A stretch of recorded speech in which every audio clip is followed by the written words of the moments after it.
her friends were going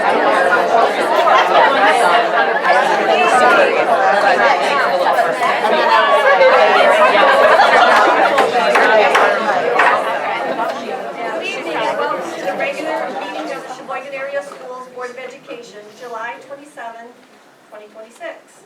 We appreciate everyone who has taken the time to come here tonight to participate in the work of our board.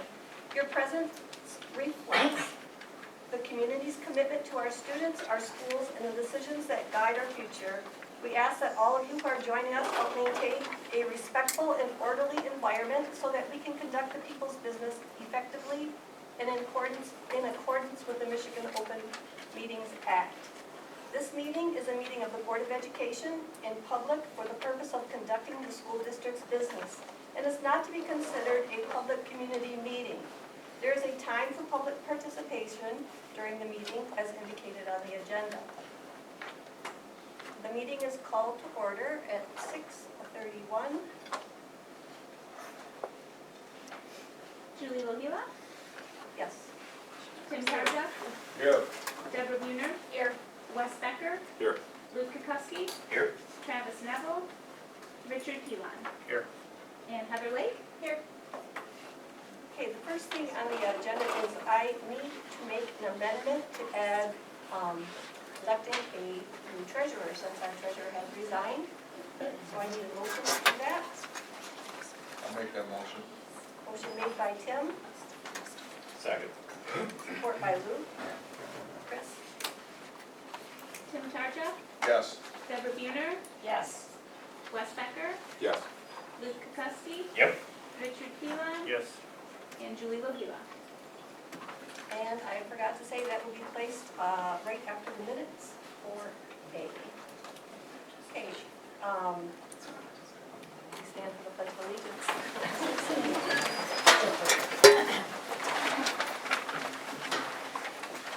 I pledge allegiance to the flag of the United States of America and to the republic for which it stands, one nation, under God, indivisible, with liberty and justice for all.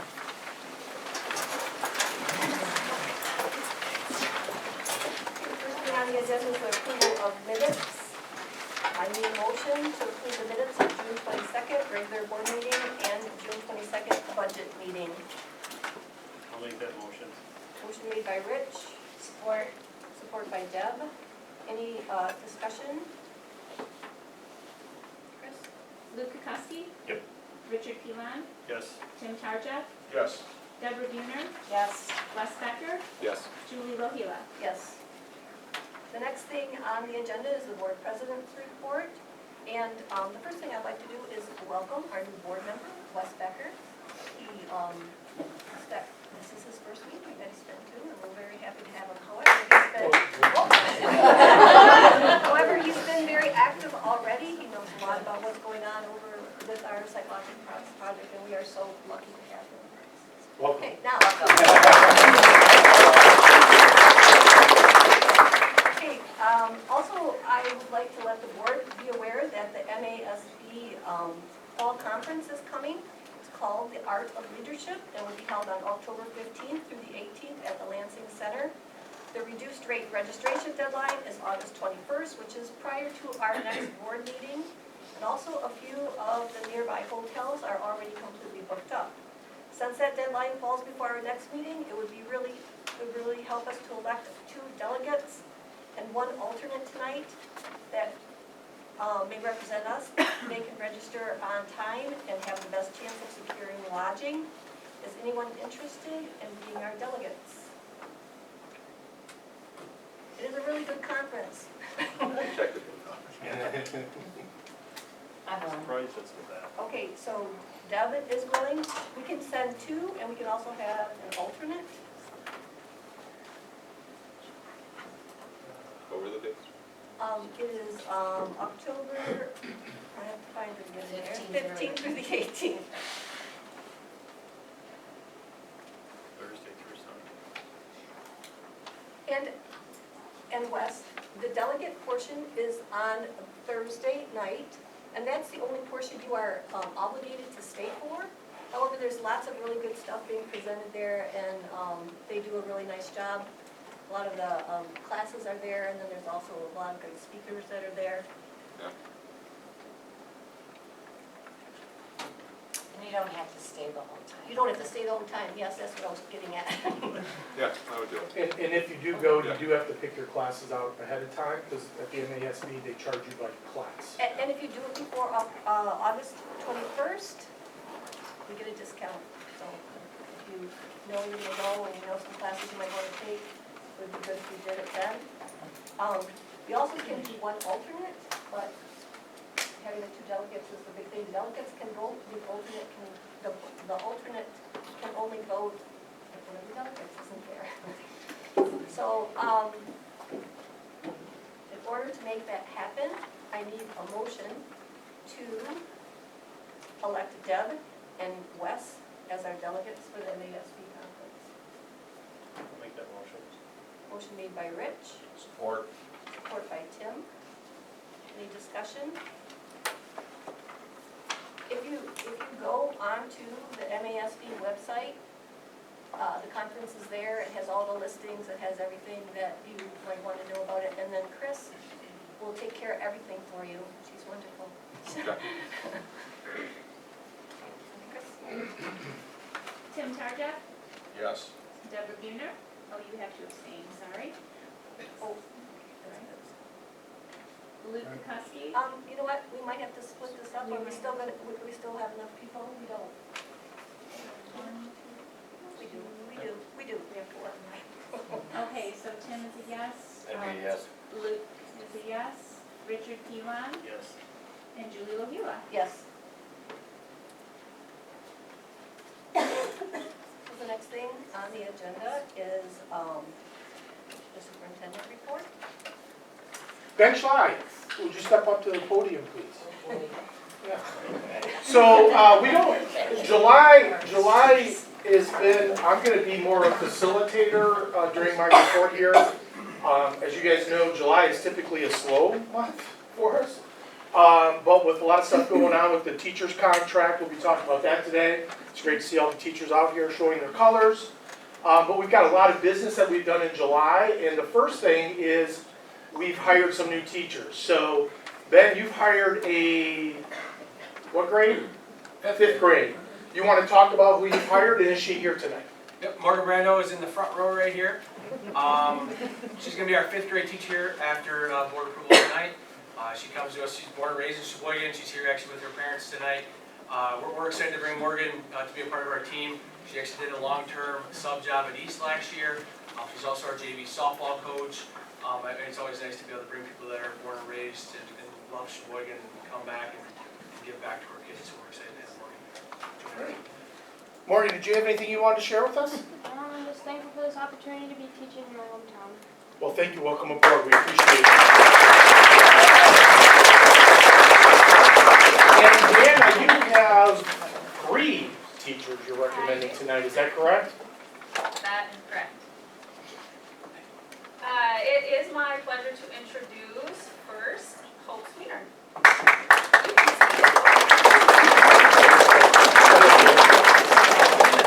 Hope will be joining East Elementary as our new 1st grade teacher.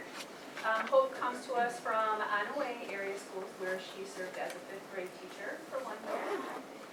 She has also worked as a substitute teacher for our district as well as many other districts in the surrounding area. She earned her bachelor's degree from Lake Superior State University in elementary education, pre-K through 3rd grade, with a minor in early childhood development. I am extremely confident that Hope will make a positive impact on our students, on our staff, and on our families.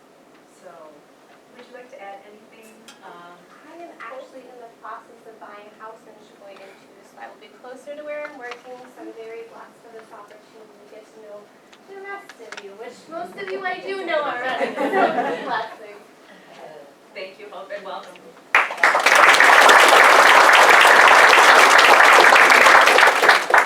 Up next, I would like to introduce Angela Giles.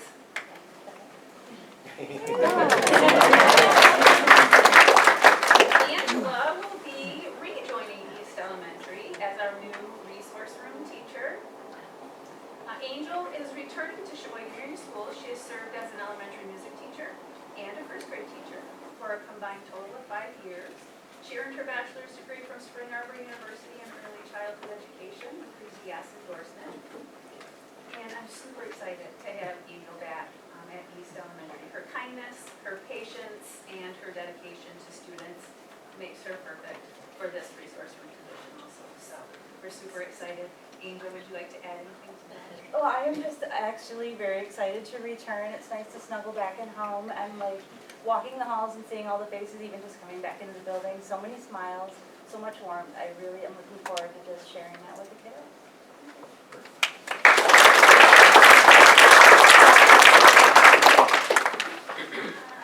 And last but not least, I'd like to introduce Shelby Mason. Shelby here? So maybe not. Shelby Mason was born and raised here in Sheboygan, but she will be joining East Elementary as our new kindergarten teacher. She has served as a kindergarten teacher in Scottville, Michigan for the past 3 years. Earned her bachelor's degree from Central Michigan University in elementary education, early childhood development and learning. And I'm super excited also. It's just a blessing to have 3 really super great additions to our staff at East. So welcome to Shelby as well.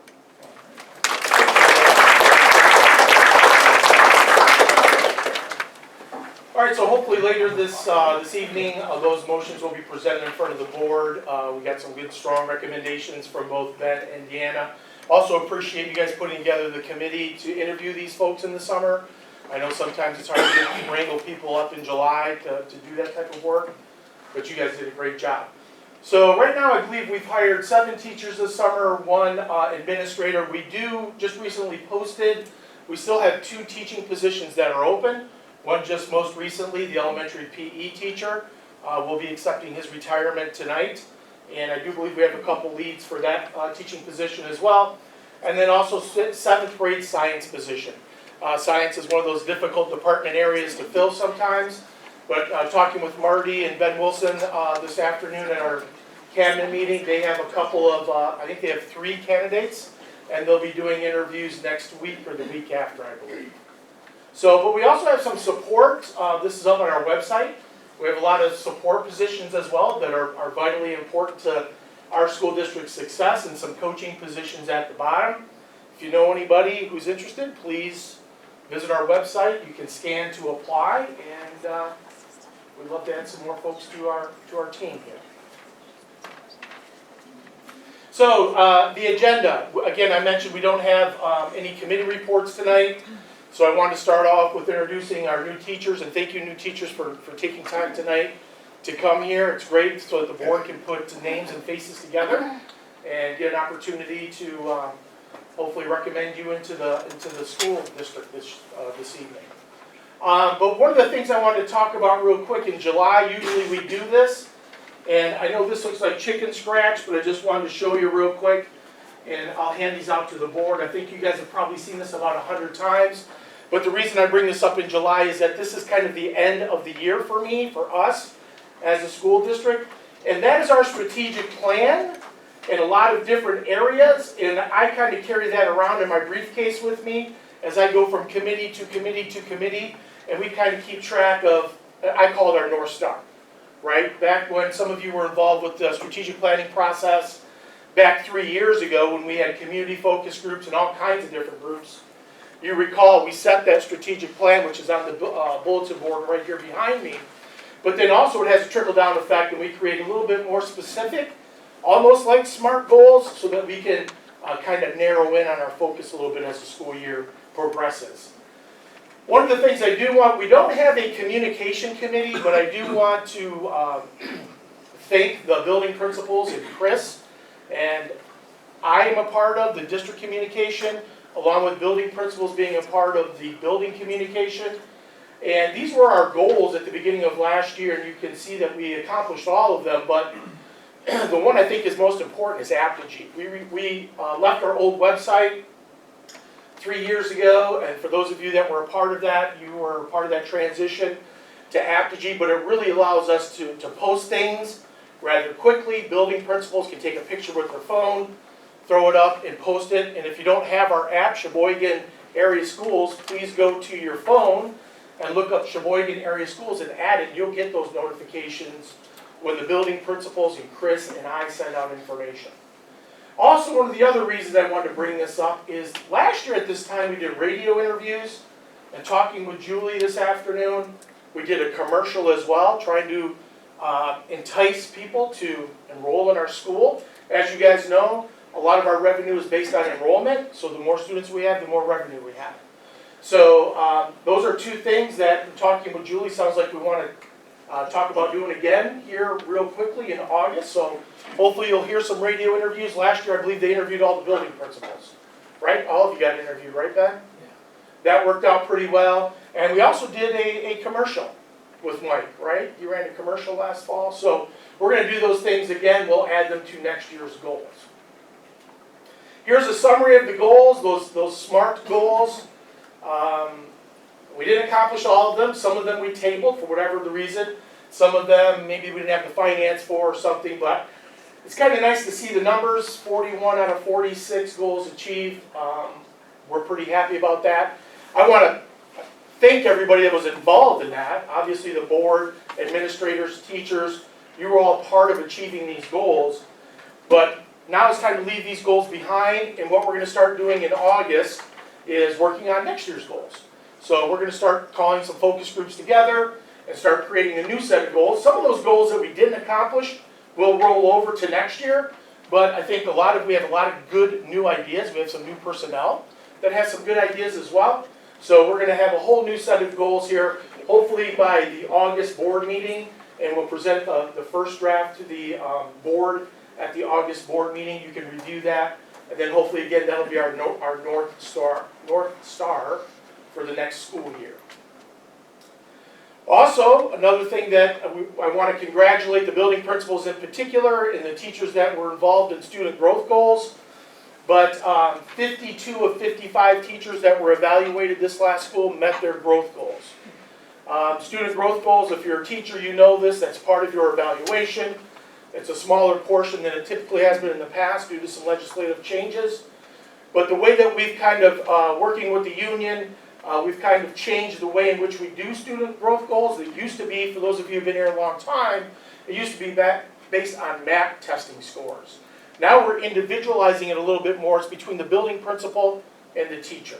And they set up a goal specific to that teacher, and then that building principal is there to support them, to help them achieve that student growth goal.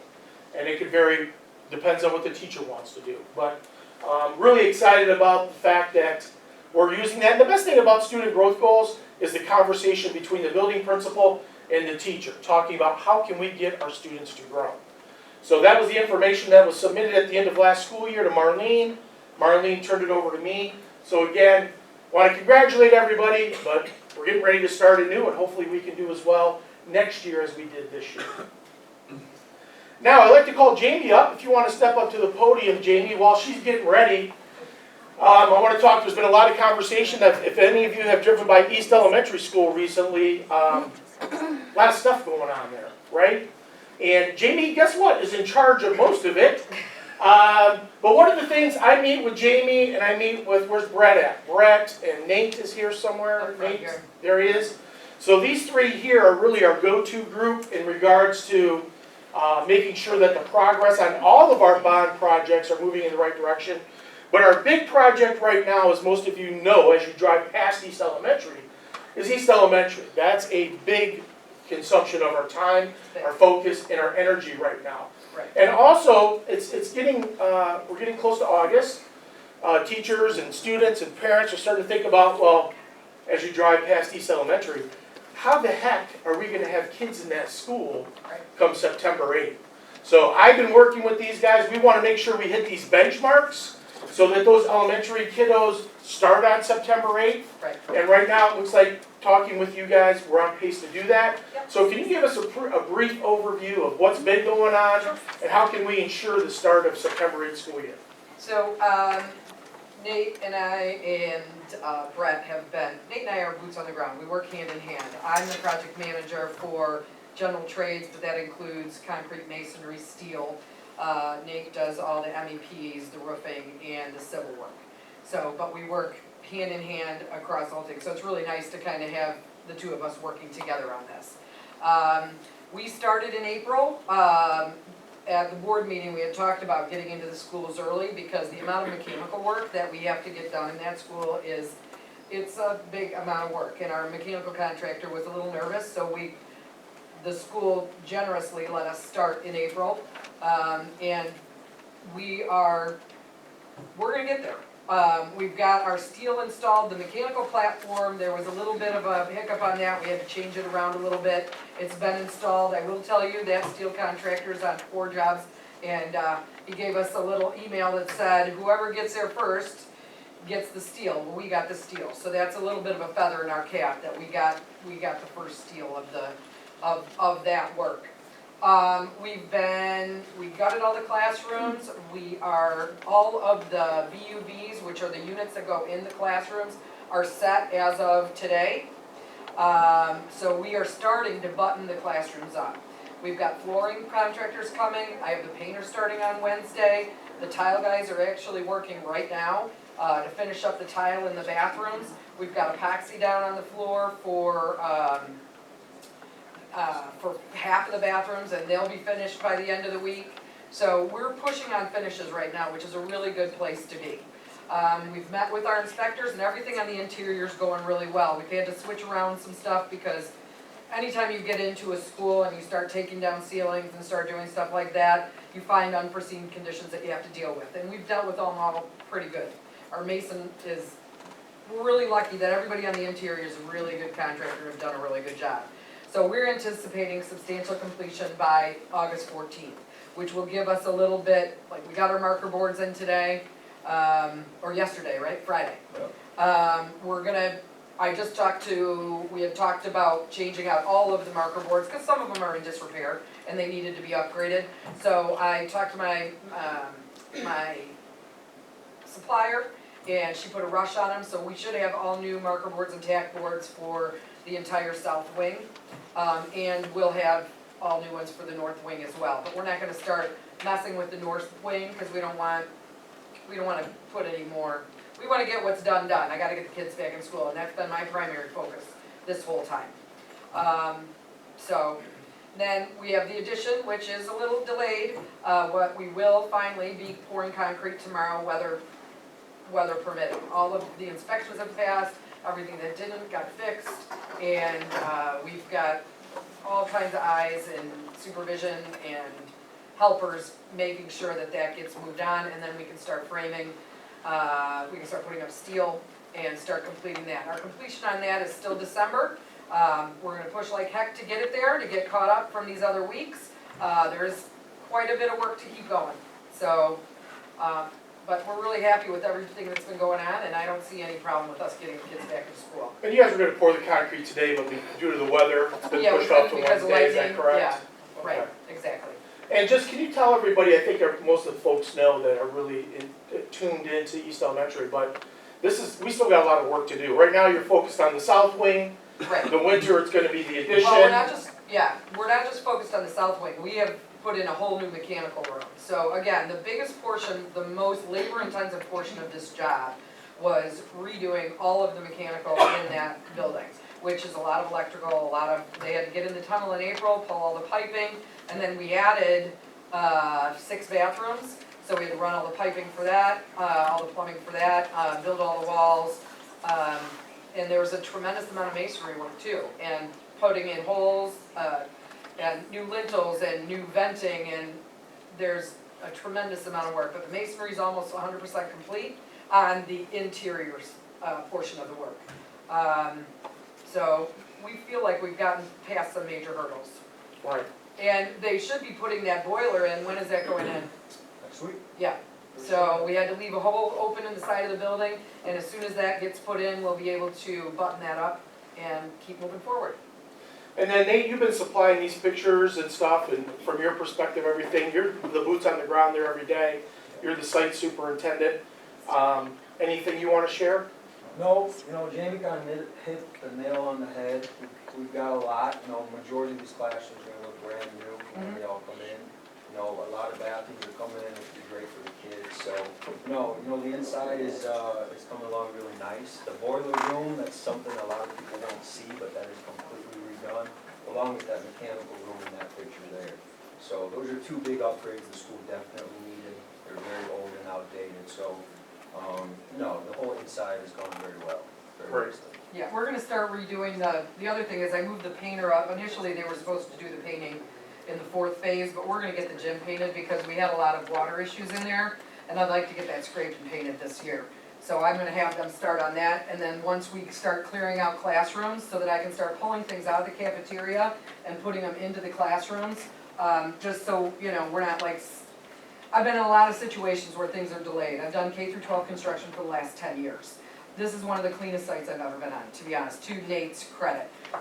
He's very organized and has done a really good job keeping everybody up to speed. And like I said, I've been in a lot of schools. And this project has had its challenges, but honestly, they're really moving along. When I came in, the stuff that people had accomplished over the weekend, there's a separation or a wellness center, there's 3 rooms that are going in, and they just built the bulkhead and they finished it off, and it just looks so clean and nice.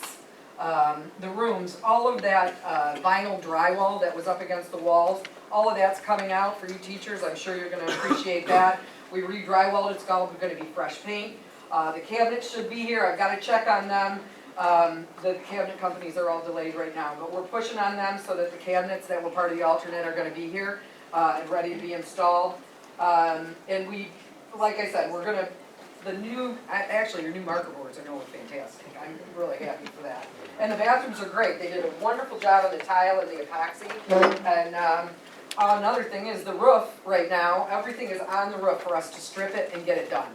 The metal panels, they wrapped the entire, you can see right here, they put a vapor barrier or an air barrier on there because you had really breezy classrooms. So this is going through that, right? I got you. All of this air barrier is up and the metal panels are gonna start going up. We're gonna wait till everything is, we'd like to finish the metal panels on the entire outside, but it means we have to get into the north classrooms.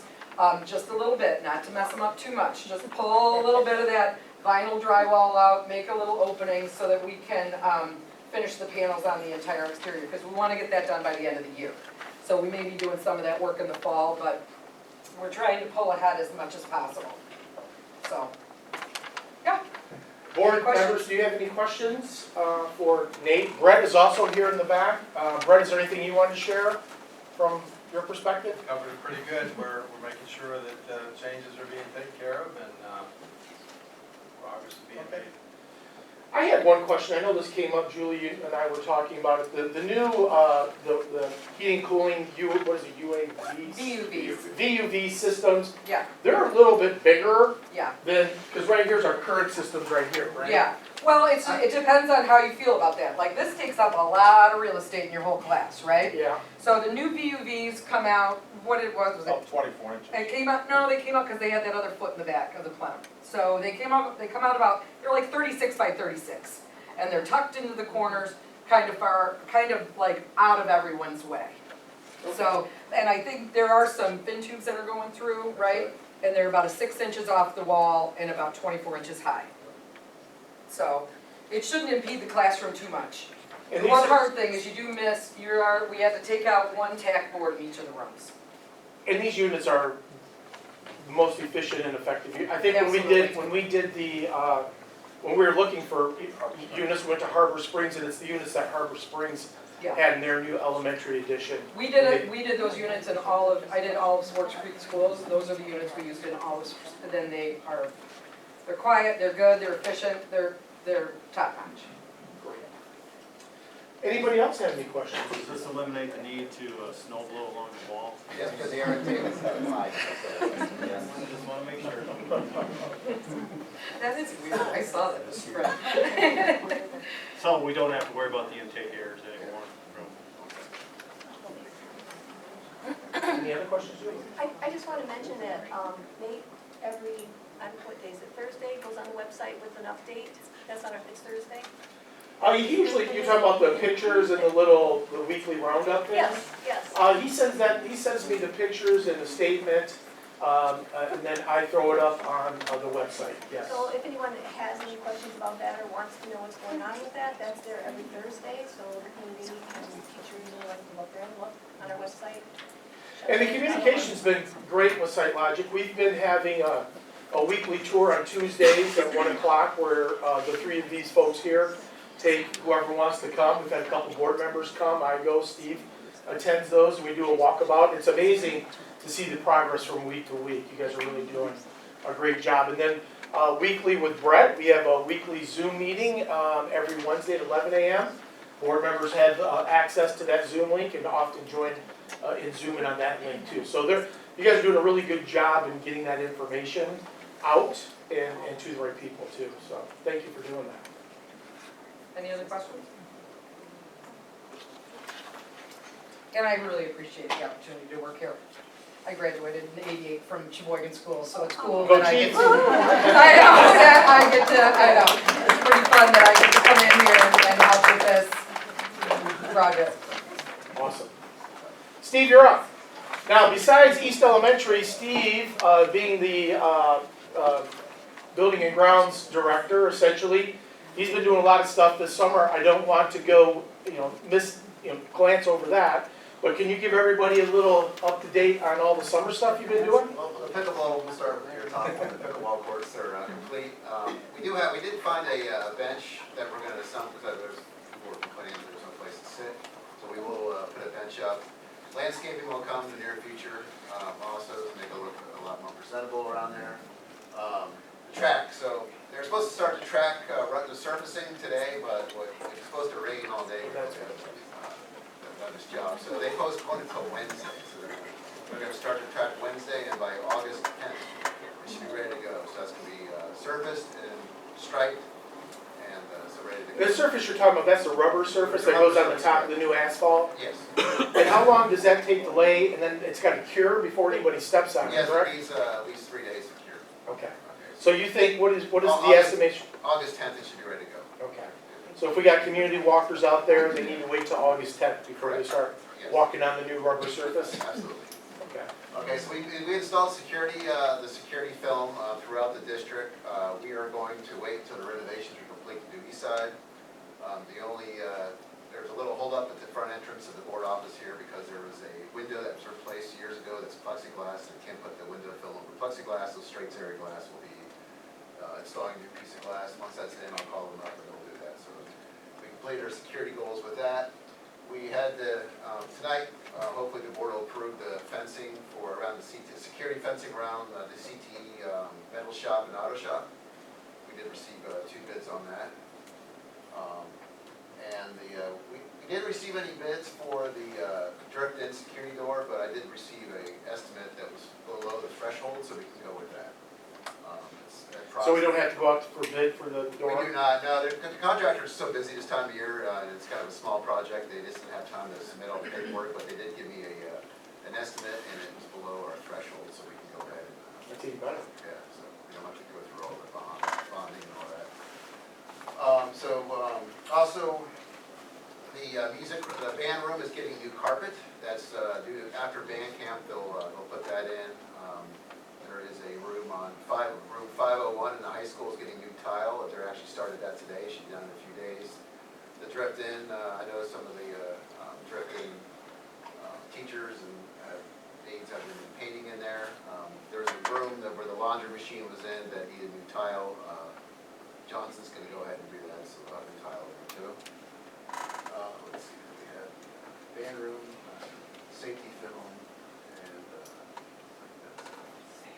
Yeah, so on the retirement? The bleachers they're set to be installed at the intermediate school on September 14th. It should take 2 days. The intermediate bleachers have been removed though, right? Yes, they're completely So removed. We there's surfaced the gym too. We did the easy light sand, and we put new polish down on the floor last week too, so it looks presentable. That's the original flooring. It hasn't been drum sanded yet, so in the near future we'll have to look at bring that down to parade rest and redo it in the next couple of years. That's original. Usually this floor's last 20 years, and that was built in '98, so it's almost 30 years old, so it's about time for that. And unfortunately, one of our great mechanics, Brian Rotel, is retiring. His last day will be the end of August. How many years did he work here? Was it over Approximately 30. 30? Yeah, he was a bus driver before he was a mechanic. Well, he'll be missed, He that's for sure. was very knowledgeable. Now, you have a different idea. Did you want to share with the board about replacing him? Yeah, I felt like the district would not be able to be competitive in the pay for a mechanic, especially a bus mechanic. It's hard to find a mechanic that has experience in buses, especially in Sheboygan, and I just didn't think the district would be competitive in the pay. For instance, the road commissions had a position open for mechanic for a long time, they haven't filled it. So I thought to save the district money, we could, we'll keep, Ethan's doing a hell of a job. He broke in under Brian for the last 3 years. He'll be able to do the lube jobs, the brakes, the basic maintenance, and then when we come to major issues with the buses where we have any kind of a large job, we'll have Zarembas and some other mobile units come down to, once or twice a week to do the major overhauls with the buses. And this potentially will save the district a lot of money too. We want to obviously hire a new employee. This will cost between, when they show up once a week, it will cost between $500 to $800. So it's a big savings in transportation. Great. Anybody got any questions for Steve in building and grounds, this, and some of the work? Yeah. I got a couple. Go ahead, Chris. This is relative to the CTE fencing. Yes. First question is, nor on the drawings are the fence post diameters listed. Are they, where are they captured at? They're probably captured in the actual bid documents. Yes. Okay. And then, are we gonna do any bollards anywhere for the corner posts or for the entry at the gates to protect those from vehicles? But not at this time, no, we didn't do that. That's it. Okay. Yeah, Steve, with the subcontracting the heavy mechanical work with Zarembers or whatever, you said $500 to $800, that's just their show-up fee, obviously, that's not the, is that the expected total cost? Yeah, total cost, that's what they get, yeah, I have a couple more quotes going out too, so. Have we used them previously for anything? I Or did take Brian a lot of our take care? buses as a Zaremba because anytime you have a def issue, we can't touch it. It has to be done by So they were already taking a lot of work. yeah, we have all the diagnostic equipment too, so we can, I have all the computer software to diagnose the engines and transmissions. So I'll know when we have a code, I'll know exactly what the issue is. Okay. Before they come down. So they want to bring any of their equipment, so I have all the diagnostic equipment and the engines. So that's a lot of the expenses too, is this, do the diagnostics. So we'll have that already done. And I also have this GPS system called Samsara. So anytime there's an issue with the bus, it sends me an email. It'll tell me what the code. So if I have like a def issue, it'll tell me you have code 86 and this is what's wrong with it. So before the bus even gets back from the bus department's out on the route, I know what's wrong with it when it gets a check engine light. And it goes everything. When I have a blinker out, it'll tell me I have a blinker. That's how high tech this system is. Yeah, so What are the timing wise? They always, I mean, bus goes down, I'm assuming we have spares. yes, we have. That's why I keep a nice spare. We have 5 spares, so I always try to keep. What are the cons we thought of not having a full-time mechanic? The cons would be, it would be probably just, when we come to bus inspections with the state police, that's going to be a hiccup. But I do have, luckily, our state police inspector actually quit this year. And he's starting his own mobile business, and I made a deal with him when we do bus inspections. He'll come down, we'll have to pay him, he'll come down and be with Ethan during the state police inspections. But I don't know who the state police inspector will be, but he's been doing the inspections the last 5 years. He knows exactly what needs to be done. So that's going to be the biggest downfall is during the state police inspections too. It's a very in-depth inspection, and a lot of times when you get close to they call it a yellow tag and a red tag. Red tag means the bus can't be driven until it's fixed. So if we get a red tag, we can usually fix it on the spot. By not having 2 mechanics, that'll be a problem. But I will have a mobile unit down here during it, so we can get buses right back on roads. We're looking at buying, our bus fleet's getting relatively new. Yes. And we're looking at still at 2 more next year or something like that? I think we got one We coming. have 2 coming this summer, and then we'll have 2 next summer. Have we ever thought about these bus companies that we're buying, because we're buying like from Zarimba, right? Yes. What about just doing it like pay by the miles? You know, they own the buses, they maintain them, and we just, Sort of lease or- yeah, like a lease, pay by the mile. I haven't really looked into that or even saw that as an option. I don't know if they do. Yeah, I never even seen that as an option. But I mean, it's like something. Lease option where they control and own all the maintenance through the Yep. lifetime of the. Usually you gotta, you know, it's a very controversial subject, usually you gotta, third party that out to like a transportation company where it's their employees and their buses and something. I don't wanna look at it. Any other questions for Steve? Thank you, Steve, nice job, appreciate it. Dan, you wanna step up to the podium for me? Got it. We got Dan, I'd like to introduce Dan, some of you have seen Dan before. Dan helped us with the marketing campaign to complete the bond that was passed back, what, a couple years ago now, is it? So he's part of the marketing department in the SiteLogic family. And as some of you know, we've talked about, we have 2 questions that are gonna appear on the November ballot, right? We passed, that resolution was passed last month, if you recall, correct? The 2 questions are gonna be, we want to essentially renew the, I might get them mixed up here, which is the sinking fund, right? The sinking fund is up for renewal. And then also we're out looking to ask a second question on the November ballot, and that is restoration of the homestead millage, correct? Yes. And this is information I shared with you guys last month, but I just wanted to kind of review it with you real quick, because now that we've passed that resolution to put these 2 questions on the ballot in November, we're going to need to start pushing out some marketing, right? We want to inform our community as to how these millages, if it's renewed and it's restored, how would it impact us financially? And we talked about this last month, but if you forgot, the sinking fund millage brings in about $500,000 a year. So in November, it's up for renewal. If it doesn't get renewed, then we don't get $500,000 a year. That $500,000 a year essentially is for repair and maintenance of any of the issues that we may stumble upon throughout our school district. Steve, you're pretty much in charge of the sinking fund, so to speak. You're the one that accesses it the most with repairs and maintenance. So that money comes in. If we don't have that money, then we'd have to take that money out of the general fund to fix and repair things when they break down. So, and the sinking fund also, which is kind of good for us, is currently changing definitions.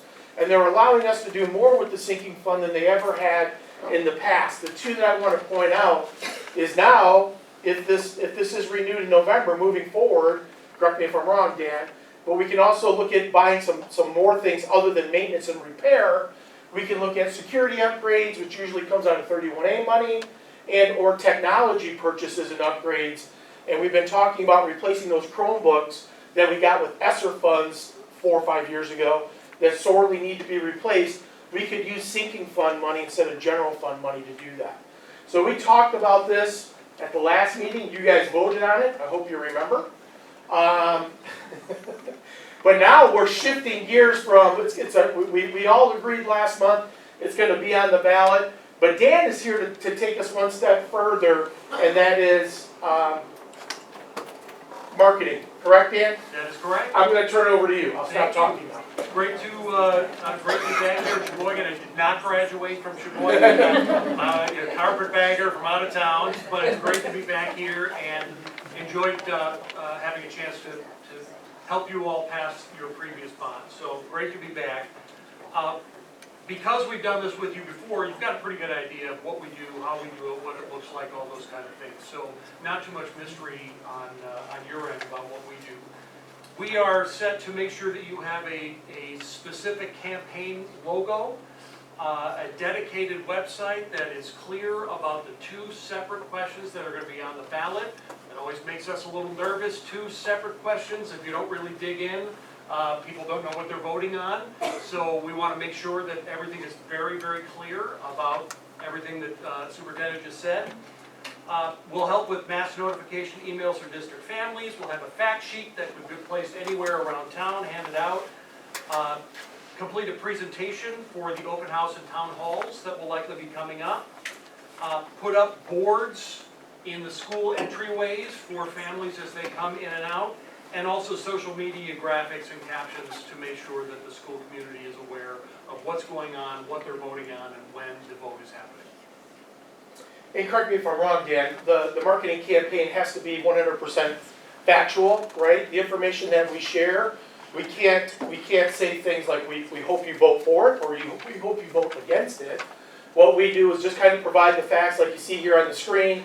If it does pass, this is the revenue it will generate. Here are the things that we could use the money for. If indeed it does pass and things of that nature, correct? That is correct by law. Neither us or because we are an extension of the district when we are doing this work, we are not allowed to advocate. The district is not allowed to advocate. And as teachers, you may all remember getting a sheet last time that lets you know what you can and can't do when it comes to informing people about this, the work that we're doing, which includes board members and other staff members as well. And up there, that last graphic, if you take a look at it, that sinking fund, if renewed in November, that would be renewed for 10 years. So that's $500,000 for 10 years, and over the life of that 10 years would bring $5 million in revenue. And again, that would help offset some costs that otherwise would be diverted to the general fund, correct? That is absolutely correct, yes. Board members, does anybody have any question about the two ballot questions in November, and or you're gonna hopefully start seeing some information, factual information, on our website. Last year we did some mailers, we did some pamphlets, we did all the stuff, and thank you very much for your help in getting the bond passed a couple years ago. That was huge, and allows us to do all the work that we're doing today, including East Elementary. No question. Now, plan to see. Love to meet with you later in the week to go over some more of this in detail. Yes. Just included I'll you put you on on my the, calendar. yeah, thank you. Just included you on a schedule that is, will outline, and you can pass along to the board as well, approximately when you'll be receiving all of these deliverables. Any questions? Oh, I'm sorry, go ahead, Deb. Just to maybe correct one of your things you said already. We are a brand new board since the bond, Oh. other than Julie. Hi. So, No, Tim was. I remember Tim. maybe Tim. Yeah, you Okay. just came So back, the majority, I'll restate that, of us are new, so Okay. we should expect some more questions. Fair enough. And the superintendent has my contact information. If you have any questions, just reach out. Happy to let you know. And thank you for coming in person too. I appreciate you taking the time out and coming here and talking with us in person. Any other questions for Dan? All right, thank you, man. Appreciate it. I just got a couple more infos, just share, and then we can move on, hopefully. Last month, was it last month? The board directed me to complete the Labor Day waiver. As many of you know, school is starting after Labor Day, and Labor Day has been moved back quite a bit. September 7th, is that Labor Day this year, right? Or is it the 8th? 7th. School starts on the 8th, right? And I've been getting a lot of questions, comments, parents and community members about, well, there's a lot of school districts in our area that are starting before Labor Day because they don't want to go until mid-June. But in order to do that, to change your calendar, you have to have the Labor Day waiver, which we did not have this summer. So we have, we'll be starting September 8th, and we are applying for the waiver. I've contacted the Michigan Department of Education, and they will be setting up, and please mark this date if you're interested in sharing your opinions on whether you're for it or against it on September 28th. It's very similar to a budget hearing. We do it for 15 minutes, and so at 6:15, we're actually going to have the Michigan Department of Education on a conference call. We'll give opportunities, matter of fact, I think there's a little bit more information here, on the hearing requirements for the district. We will provide public notice of the hearing, that's required, right? So we'll post it, just like you guys are familiar with the budget hearing that we have to have every year. This is very similar, but we're asking for the Michigan Department of Education to consider the Labor Day waiver. So it'll be part of that September 28th board meeting, hopefully 15 minutes, 6:15 to 6:30. If we need more time, if we think we're going to need more time than that, then maybe we'll start at 6 and go from 6 to 6:30 so that everybody can get an opportunity to discuss the pros and cons of getting this approved. And then if we do indeed get it approved, what day would we start, if we wanted to start before Labor Day. But until this approved, everything else is a moot point. And then, just from a district perspective, we've been talking about this quite a bit with the teachers union through the negotiation process. There's a lot of pros and cons, right? And I know there's a lot of information on there, I can barely see it. But the things that the reason that the district has, from a district perspective, what are the pros? One is, one of the requirements is you have to have good reason to apply for the Labor Day waiver. And the best reason is the EMC program. The EMC program, that's one of the questions on the application. Do you have the EMC program? And we do. We're going into our 3rd year. As a matter of fact, I'm not sure where we got 15, 20 students going off to college this upcoming school year through the EMC program. And we have about 20 juniors and about 20 seniors. And we've partnered with Alpena Community College in North Central, and those kids will be going to those schools as a 5th-year high school student. So, and then the juniors and seniors will also have to start school in alignment with Alpena and North Central. Most of the community colleges and universities in our area start mid-August to late August, but I do believe, I think it's North Central this year that is not starting till after Labor Day as well. But Alpena, did I get that right? Alpena is starting mid-August, something like that. So we got the EMC program, that's one reason. And then also, we've talked about from a district perspective having more days to prepare for state testing. We've talked about from an athletic perspective, athletics always start the 2nd week of August, which has nothing to do with Labor Day. Right now, with school starting September 8th, we'll be through a 3rd, if not a 4th of our seasons for most of our fall athletes. So September 8th, when we return, I think the football team will be playing their 3rd game that week. So for some of the kids, it's hard for them to give up their a month of summer before the kids actually come back to school. And then also, if we do start a little bit, it almost ensures or helps us to ensure that we would be done early June instead of mid to late June. Any questions about that? So I've completed the Labor Day waiver. The Labor Day waiver will be, the hearing will be on September 28th, and it appears that it will be around 6:15, 6 or 6:15. Lastly, I wanted to talk a little bit about, I appreciate all the teachers coming out and wearing their black and orange in support of the teachers union. We've met 16 times with the district team and the teacher negotiation team, and we've TA'd quite a bit, but we still have a few hurdles yet to jump. And at this time, we've agreed to go to mediation, and I believe, I think we may have a meeting this week. It looks like we want to meet as soon as possible and get an agreement signed, sealed, and delivered to the board so the board can consider it and hopefully the board can approve it. Our goal is that we would have this done by the August board meeting. So hopefully, and I see Scott Kelly here, 3 years ago Scott and I went through mediation process as well, and it really expedited the process and we were able to come to an agreement rather quickly. So we are in mediation, and it does look like we will, and I don't know if they sent me an email yet, we've been conversing back and forth this afternoon, but it could be as early as Thursday or Friday, is that correct? Yes, what do you mean August 5th? August, that's not a date. That's wrong, I know.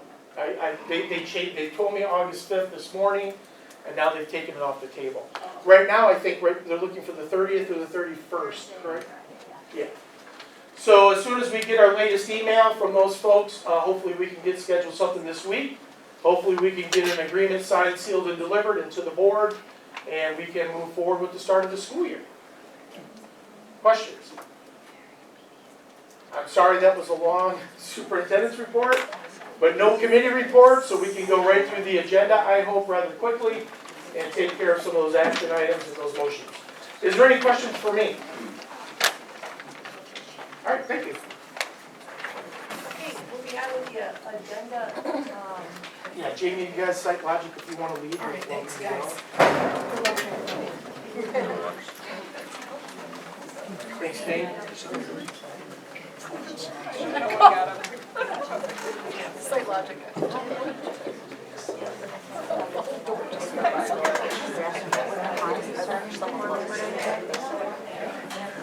Okay, so the next thing on our agenda is we are going to, need a treasurer.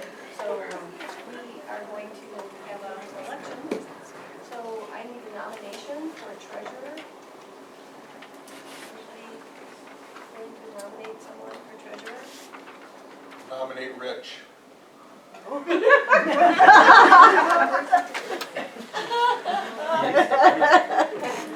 Motion made by Rich.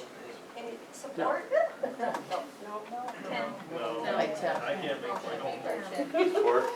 Support by Wes. I'll get Rich, you're in agreement? Any discussion? Okay, so, Luke Kukuski. Yep. Tim Tarja. Yes. Deborah Buhner. Absolutely. Wes Becker. Yes. And Julie Lohila. Yes. thank you, Rich. I go on vacation 1 week.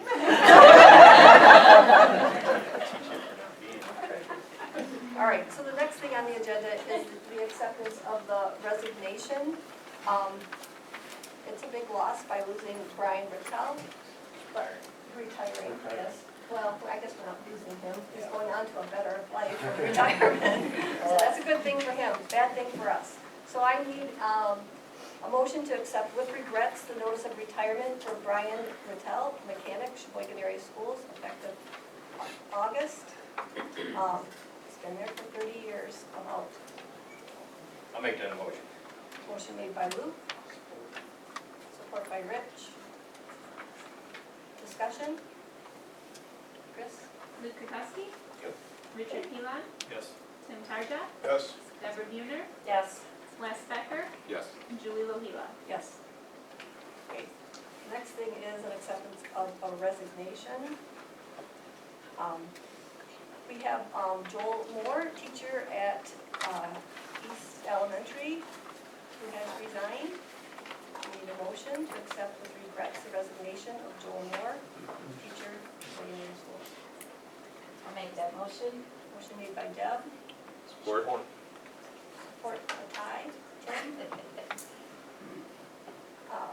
Any discussion? Sorry to see him go. Yeah, we missed. Luke Kukuski. Yep. Richard Pilon. Yes. Tim Tarja. Yes. Deborah Buhner. Yes. Wes Becker. Yes. Julie Lohila. Yes. Okay, now the approval of new hires. We were lucky enough to have introductions earlier, and we know who they are. The first one on our list is Morgan Brando, 5th grade teacher, intermediate school, effective at the start of the 2026 school year. I want to mention, she makes me feel really old seeing her sitting there being a teacher. So I need a motion to approve the hiring of Morgan Brando as 5th grade teacher at intermediate school, effective on the start of the 2026 school year. I'll make the motion. Motion made by Rich. Support by Luke. Any discussion?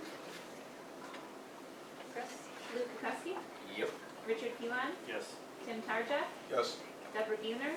Yes. Wes Becker. Yes. And Julie Lohila. Yes. Welcome, friend.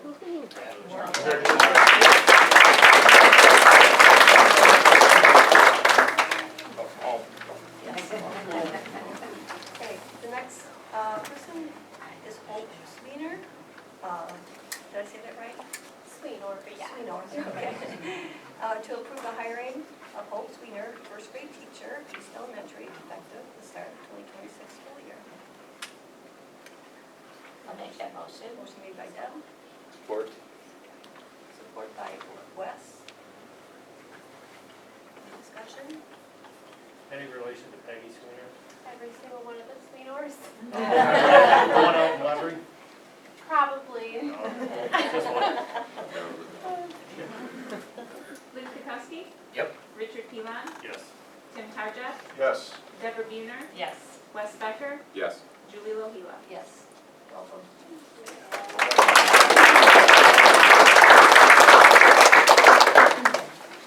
And the next one, I need a motion to approve the hiring of Angela Giles as special education teacher, East Elementary, effective at the start of 2026 school year.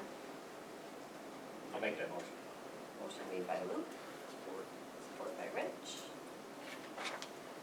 Discussion? Luke Kukoski? Yep. Richard Pilon? Yes. Tim Tarja? Yes.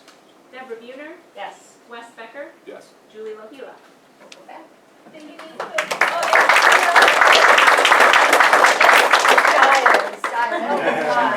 Giles, right? I can tell you're elementary.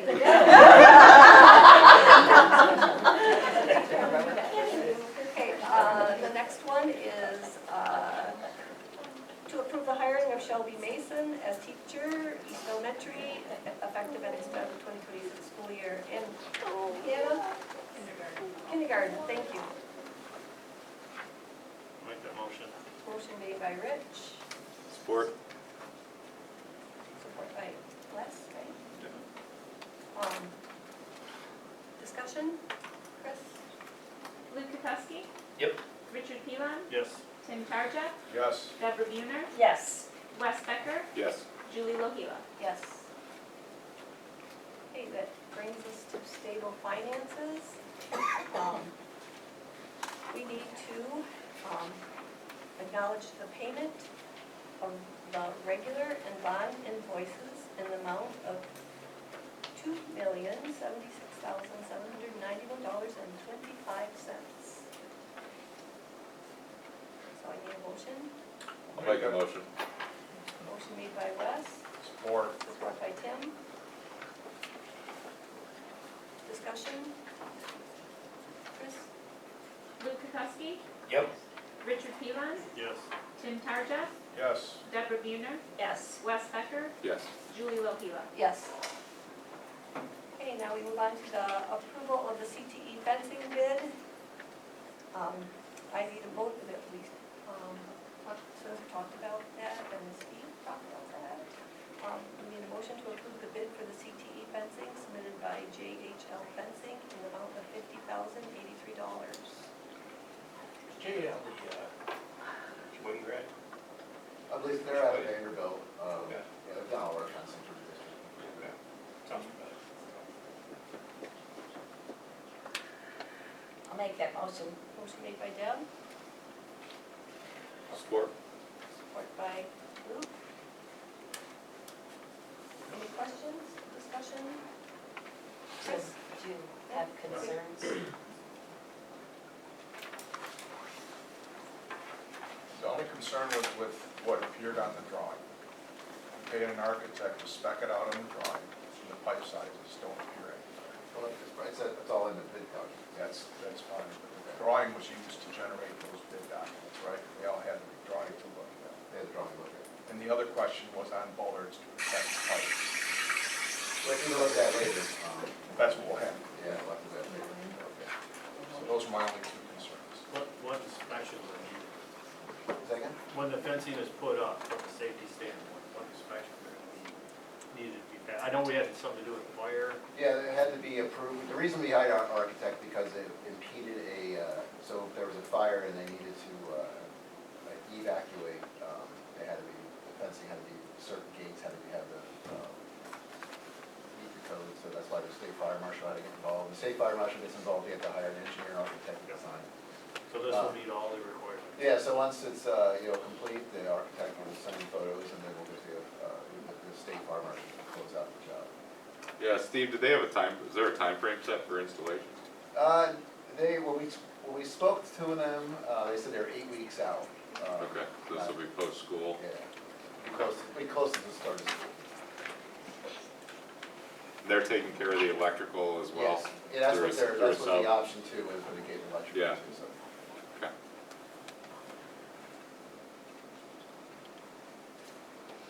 Then, Jamie and Miles, seen the drawing, the work, and when we walk through the architect, and they say, you know, the gates and things, so they know what's They know what's coming.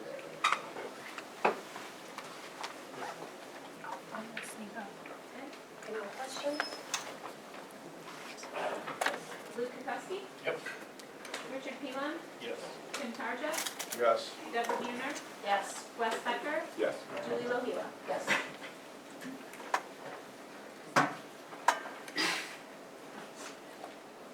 Okay, the next thing on the agenda is a policy update, and, if you wanna go over these? Sure. Even though policy committee didn't meet this month, both of these changes in policy, well, first of all, the social media one is a new policy. We have been discussing and looking into the policy, as everyone knows, and in looking into where our current policy is, we noticed there is no social media policy for the school board. Therefore, we felt that it was not something that we didn't want to have any longer.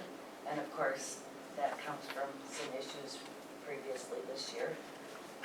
The main point of what we did was we took the teacher's social media policy and basically rewrote it from the board's perspective.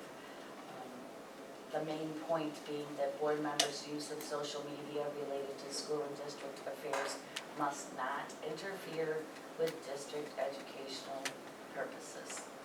Okay, so that's in that top sentence.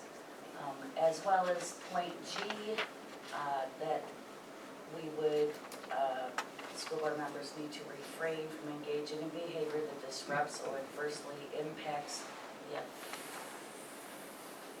say that word for me. Efficacy, there you go, thank you, had a moment, of the district's operations. So that's one that we would like you to consider this evening, and if you're not comfortable doing that this evening, you do have a right to ask for this to be a first reading, and we can bring it back next month to take a closer look at it, if that's your wishes. Yeah, I also want to add that when we add a policy or change a policy, there's a process that we have to go through. So we did not have a meeting this month, which is July, right? Which is July. Committee meetings. So in June, we did have a meeting, and June is when we did this policy. Then we sent it to the attorney because he has to look through, make sure that we're legal and saying the things we say in our policy. So that's why it took a while to get here, and why it's getting here without a policy meeting this month. Because it did come back from the attorney that, yes, it is legal. Well, we just kind of copied what teachers were, was. So it is legal, and anyway, that was the delay, why we did not have a meeting this month, and we are having this, this month. And the second policy we'd like to consider some this evening is in regards to, there have been multiple requests from board members and others that we reconsider our 5-minute public comment time limit and reduce that to a 3-minute per public participation. It is just been brought up multiple times. We've gone back and forth on it multiple times. And so with some new board members on, some leaving, we thought that was important to address again, because I'm not sure we all agree on that. So that's pretty much. That was also discussed in the June meeting. June meeting, that's been discussed since about March. Yes, yeah, So, and we did want to do a little research on it prior to changing it to 5 minutes. So we checked with districts surrounding us, they all did 3 minutes. So it's, we decided that that would be what we would suggest, it's up to the board to decide if that's what we want. So I'm looking at it right now, without having the original, is that the only change in That's the only change. change. Yep, 5-3. Okay, so I have two motions on the agenda. The first one is to approve the board member social media policy, or you may make a motion to table this until next meeting if you would like to, mull it over a bit. Okay, I make the motion to approve. Support. okay, motion made by Wes. Support by Rick. Yeah, okay. And, Chris? Luke Kukowski, No. Richard Pilon, Yes. Tim Tarja, No. Deborah Buhner, Yes. Wes Becker, Yes. Julie Lohila. Yes. Motion passes. Okay. The next one is the approval of public comment. To approve changing public comment from 5 minutes to 3 minutes to ensure efficient and timely meetings. And again, if that is, we can also, motion can also be made to table it. Actually, any motion can be made. So you can, either just guidelines or motions are guidelines. I'll make the motion to support it. Motion made by Rich, Support. support by Tim. Discussion. Chris? Luke Kukowski. Yep. Richard Pilon, Yes. Tim Tarja, Yes. Deborah Buhner, No. Wes Becker, No. Julie Lohila. Yes.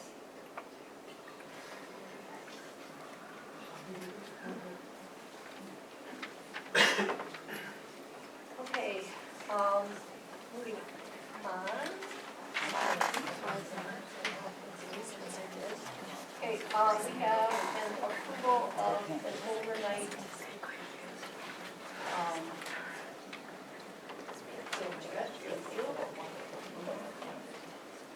yes, okay, so it's called Team Camp Expectations and Rules. It is a Growth Requires Challenge. The camp is for football, it's a football camp. Any discussion? Is this 2 overnights? It The is- 10th and the 11th? Yes. Okay. 2 days. 2 days. They did it last year. Yeah, Yeah. 2 days. Yeah. It was very successful last year. All the Yes. local schools all participate generally? In this camp, no, this is, it's just varsity, they get away, kind of, Gotcha. and they stay together, it's like a bonding experience. And plus leaves on Monday, returns Wednesday, 4 o'clock.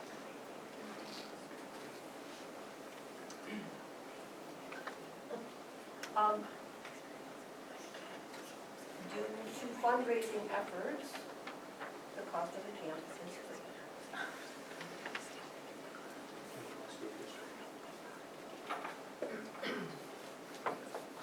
Any questions?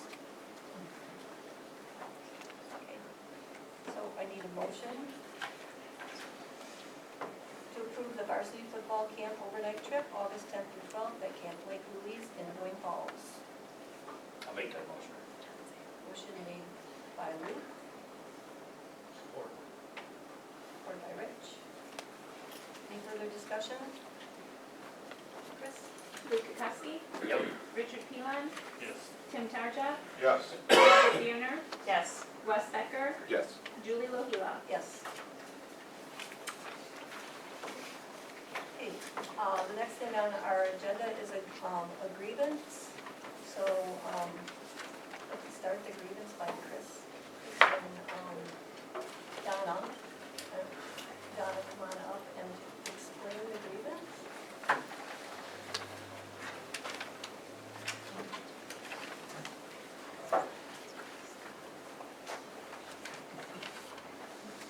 Hello, Christopher Ruby. I am the United Steelworkers President for Local 9998 in Sheboygan, which represents the aides be a percentage agreements. We're agreeing with the fact that the hourly workers, which would be the aides and the cooks, were not able to be paid for 8 days we had, being 5 days for the blizzard and 3 days during the flood. We know that last year, like during the ice storm, that everyone was paid for that. That was thanks to funds from the state, is my understanding, and unfortunately, there were no funds this time in order to compensate people for that. And as a result, it was a bit of a hardship for these people. They have 5 days off, and they have full week's worth of pay, so they're missing half your paycheck when the time comes. There were others that were paid in the district. Of course, anybody who was salaried, and anyone who had that wording in their contract stating the fact that they'd be paid for the unplanned district closure days. And unfortunately for these hourly workers, they get paid for the first 3 and then nothing after that. They do receive the 14 days that they can use as leave days, but unfortunately with other days off and whatnot, most of them days get burnt up, especially for like Easter, Christmas, stuff like that. So when it comes to this, a lot of them didn't have the time in order to be able to make that up. We did have a meeting with Spencer, and we discussed the fact of the possibility of making a memorandum of understanding where we could get all these, get wording in the contract to state that these people would be able to get paid for these days, but then we also wanted to retroactive pay for that. And we were unable to come to an agreement on it. And there was also concerns over what the public might say about that, because Sheboygan area schools did follow the contract and did what they were supposed to do, but we were hoping just for kindness, looking out for us. Because a lot of these people will look at this and they'll say, the Sheboygan area schools care, you know, we show up every day, we do our jobs, and you know, now we're coming up short, so, yeah, we know what Sheboygan area schools did by the contract, we were just hoping that they would be kind enough to pay these people. They have come.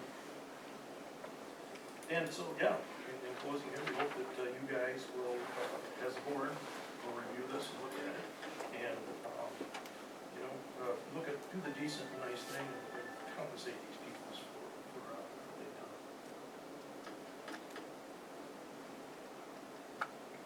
Any discussions? Okay, questions for Chris or Donna? Okay, so, this is not in the contract anywhere. They're like agreements, what agreements is,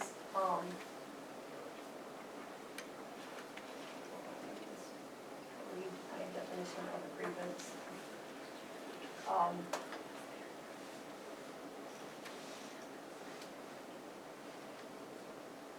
Reviewing agreements, we must follow the terms of the collective bargaining agreement. That establishes the work year, the work hours, and the compensation for aides. Because of that, aides cannot be paid for 8 additional days for the following reasons. Those reasons is because it can't be a grievance because it's not in the contract. And the only thing you can grieve is what's in the contract. So, if I had the ability or the power to pay people whatever I wanted to pay, that would be awesome. You guys will all like that. But I don't. You And do. You do. The board does not because we have a contract. But you also set a precedent with the ice storm that you paid all district employees, despite the fact that the language was still the same as it is now for this situation. A state of emergency was called last time. A state of emergency was called this time. Did we do that? Did we pay? No, we paid the aides at ease for the air quality while all the other aides were working. No, that is not no, that is not true. The That is audience not may true. not speak or give comments, or I will have to ask you to leave. I can't, I mean, that's our rules. We can talk with them, they can talk back and forth with us, but the audience cannot give comments. So a precedent was set. You paid everybody in this district during that ice storm. yes, the state came through with funds, but the language still said the same for our contract, yet you decided to pay us. So now, the state waived 8 days. That's all we're asking for. We actually missed 14 days of unpaid. We're only asking for the 8. The state waived it for the entire district, not just a portion of the district. The language in our contract is still the same. We're only asking for a moral and ethical decision on your part for those who have put their time on the line. I'm told, oh, the public is not going to support this. We have ample support from the public to pay your aides. Everyone in the public.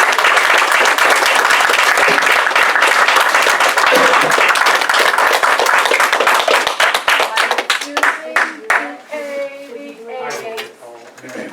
You have 5 days to respond, we can definitely investigate. To refuse to pay us, That was not what. as you paid everyone else, bus workers didn't, I know their contract's different, but they didn't work those days either. They got paid. Administration got paid. Teachers got paid. And they should have. I'm not saying they shouldn't have. But when you single out the lowest salary workers in your district to just push aside and say, what you're saying virtually is, you don't count. You aren't worthy of our recognition and get paid like everyone else in the district. That's what you're saying to us, and you're gonna lose a lot of good, solid aides if you continue to treat them in this way.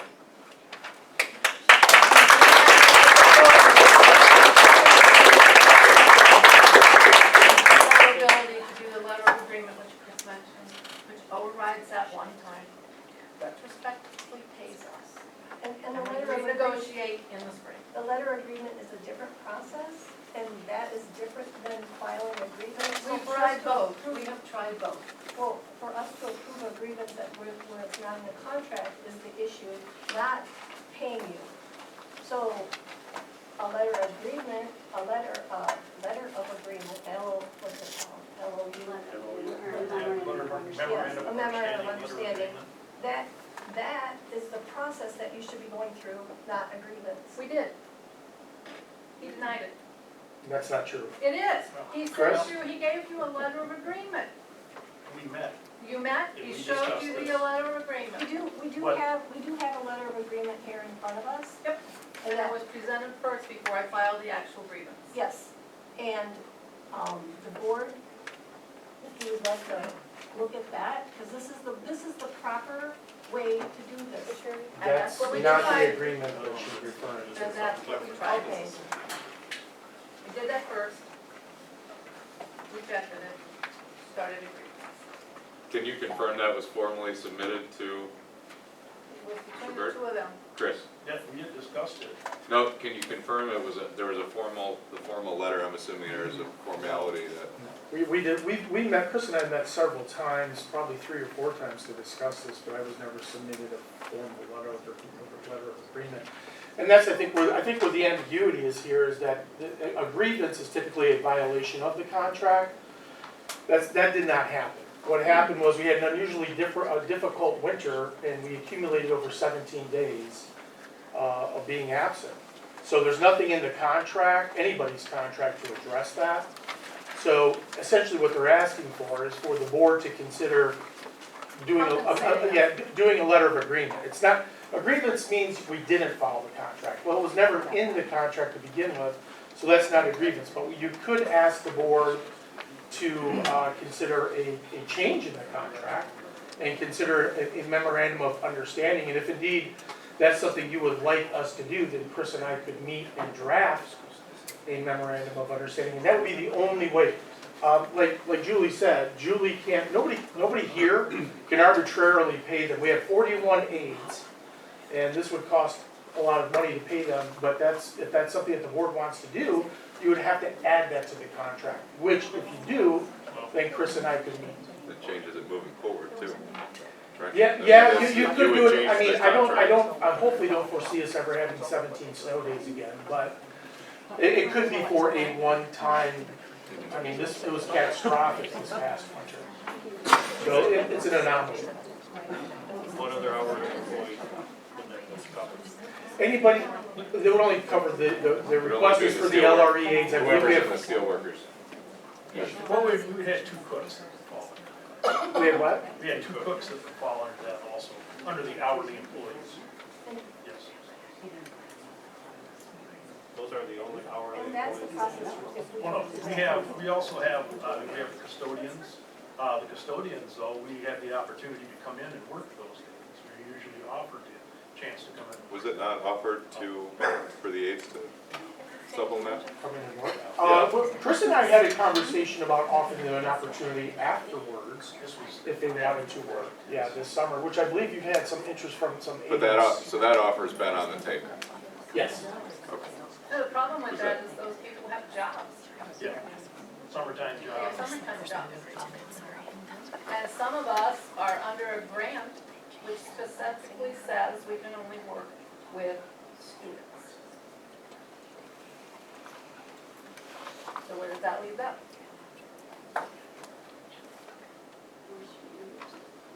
I'm sorry? For certain groups of students, correct. So it sounds to me, I don't want to speak for Julie, but that what needs to happen is maybe that letter gets that memorandum of understanding gets drafted and gets brought before the board. That's exactly what needs to happen, Yeah. because the grievance is the long process. Well, we tried the letter first, So, and I well, no, it's thought, I thought it had been presented. Yeah, that letter doesn't sound like it ever, so Chris, I'm sure you and Spencer can formally work on the document, you can bring it up, and then they can be put on for the next meeting's agenda. Fair enough? Okay. Then we'll have a vote on it. Thank you. Yes. The other thing is we can table the grievance, and we could come back in 5 days, but it's still not a grievance.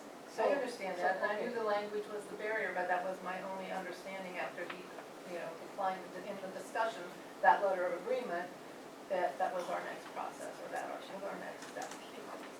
So I think, Julie, what you're asking to is to finalize the grievance process. So you need to make a motion. If this is determined not to be a grievance, then you either need to make that motion now or within 5 days. Yes. But you can also instruct me and Chris then thereafter to draft a memorandum of understanding to prepare for the board to consider, and then you guys vote on whether or not you want to support it or not. Yes, we have an open grievance in front of us, and so the process would be to deny it or approve it right now, or wait in 5 days, deny it and approve it, so we can close the grievance, and then go on with them. So I think the motion might be something like the effect that you deny the grievance, but you also instruct Chris and I to meet to draft a memorandum of understanding. Yes. So, Could I ask a question, yes, Mr. Byrd? Sure. Why is it that you will only meet with Chris and not me and I Chris? never said I wouldn't meet with you. I assumed you were coming with Chris. Chris, did I ever tell you I didn't It want was to an meet with John? invitation from Chris, You never did. but it I guess wasn't. I just did not extend the invitation. Okay, Sorry. all right. Just want to clarify that. I would support that you probably should be a part of the meeting moving forward. Yes. okay, so we need a motion to either approve or deny the grievance. If we deny the grievance, we need a motion that says that Chris and Spencer are to meet And Donna. and Donna and create an MOU to come to the meeting in August. I'll make a motion to deny the grievance. I think that should be 2 separate items, shouldn't it? Yeah, it should be 2 separate motions. It could be. It could be. I'll make a motion to deny the grievance. Motion made by Wes, support by Rich. Any questions, concerns, discussion about the motion before we move on? I would like to know if everyone was paid for the ice storm. Yeah. That's 2 it. years ago? Yeah. Or a year ago? of a precedent. Yeah, I'd have to. See if there's a I don't know. precedent for Yeah, it. I can't recall off the top of my head. I know I exactly would, what's I going know on. I would need that information to base my decision Okay. on a. Yeah, I can find that out. What fund it was paid from. Yeah. And then what the total cost of this is to the district. Okay. Chris? Luke Kukowski, Yes. Richard Pilon, Yes. Tim Tarjak, Yes. Deborah Buhner, Yes. Wes Becker, Yes. Julie Lohila. Yes. Okay, now, we need a motion to, direct Spencer and Chris. And Donna, sorry. And Donna. For the, create a MOU. I'll make a motion that United Steelworkers representative work with Spencer Bird to draft a memorandum of understanding to be brought before the board. Support by Deb. Motion made by Wes, support by Deb. Any further discussion? Just our expectations of what that motion should You'll get a draft of it. As soon as- I'll have, I know more about the grant money as well. be. Yep. Okay, it's the grant. the grant. Well, she said they were paid by a grant. Yes. I'm assuming she's talking about Title I aids that have to work with On students. Title 6A, Okay. We have, correct me if I'm wrong, Don, but we have 2 Title I and 1 Title VI? AIDS, Yes. or, yeah. So the, Yes. yeah, we have 41 aides that have a lot of different responsibilities. I believe there's either 3 or 4 of them that are paid by grants, which dictate who they can work with. Right.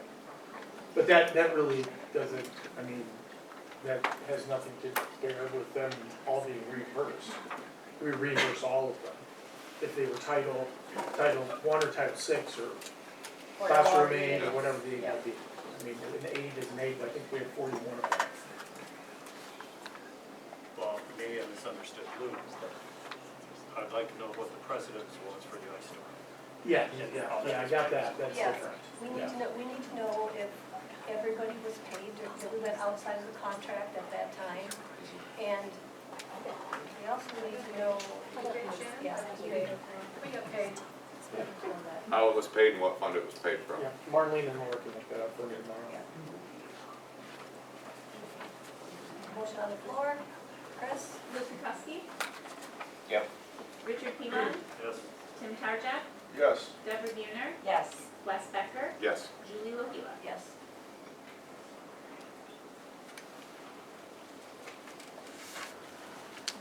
So, the next thing is I need, we are going to move into the closed session for, no, we're not.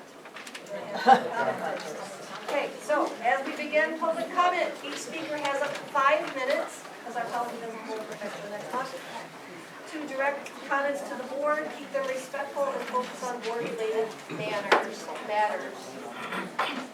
Hi everyone, good evening. Everybody worked that out with the aid, that was wonderful. All right, my husband and I moved here, I'm Heather, I'm so sorry, I'm the president of the teachers union. Okay, my husband and I moved here 15 years ago with our 2 young daughters. We chose to live in this district when we could have gone anywhere else in northern Michigan to raise our children.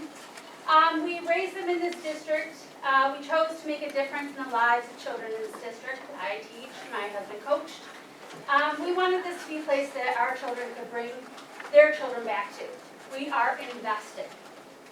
As the union president, I now ask the district to invest in our teachers, schools, and children. I believe we all want to recruit and retain the best staff, but actions speak louder than words. The superintendent will state at board meetings that he wants to recruit and retain great teachers. We saw it tonight. The district will put it in their strategic plan that recruiting and retaining great teachers is part of their great plan. But when it comes down to brass tacks, recruiting and retention of teachers involves investment. Interestingly, I saw tonight that nowhere on the district's SMART goals was achieve a competitive teacher's contract that they've known about for 2 years that was coming down the pipe. I did notice a star by the Hall of Fame, though. Our district now has one of the lowest starting salaries of all the surrounding districts in northern Michigan, and yet our fund balance remains one of the highest. In comparison, the starting wage with the district's offer will be approximately $4,420 less than Pellston, Inland Lakes, St. Ignace, Gaylord, Mackinac City, and Petoskey. Pellston is now competitive with Petoskey. Who would have thought? And each of these districts that negotiated this summer completed their negotiation without knowing what the final state budget was going to be, and most have a lower fund balance than our district. Some comparisons for those that like data. Compared to our surrounding schools, Lansing, Inland Lakes, Mackinac City, Onaway, Pellston, Petoskey, St. Ignace, Gaylord, Vanderbilt, and Wolverine, using our current salary schedule, we are 8th out of 11. We would need a 4.8% raise to match the average market salaries and earning potential of the surrounding districts. With the district's proposed 3% raise, we'd be 7th out of 11, and need an additional 1.97% raise to match the average market salaries and earning potential of those districts. Compared to those in our sports conference, we're 8th out of 8, last. We would need a 12.9% raise to match the average market salaries and earning potential of the districts in our conference. With the district's proposed 3% raise, we'd be 7th out of 8, second to last, and need an additional 10% raise to match the average market salaries earning potential of districts in our conference.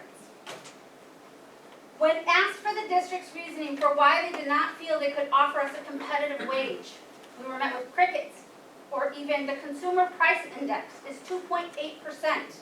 It's what Social Security gives.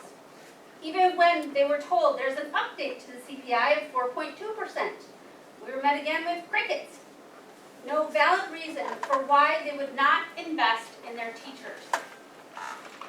And now that the state budget is passed, the district has inflated their coffers even more. Projected increases between $1.2 million and $1.3 million. What we are currently asking for, $4,900 for each step and 3% for the following 2 years, would have gotten our base pay by the end of our contract, 3 years from now, to what the surrounding districts are starting at this year. It would have put us at around the 50% mark for the district's general fund operating expenditures this year, which is where we have been historically. It would have made us competitive with the surrounding districts. It would show that they felt it was important to invest in their teachers. You can give us all the words of affirmation in the world, but words don't pay our grocery bills, daycare, put our kids through college, or fill our pensions. Those of us that still have them. Or those of us that don't have them, I'm sorry, excuse me, because most of us don't anymore. It's time to invest meaningfully in our staff, just as they invest meaningfully in this community and the lives of its children.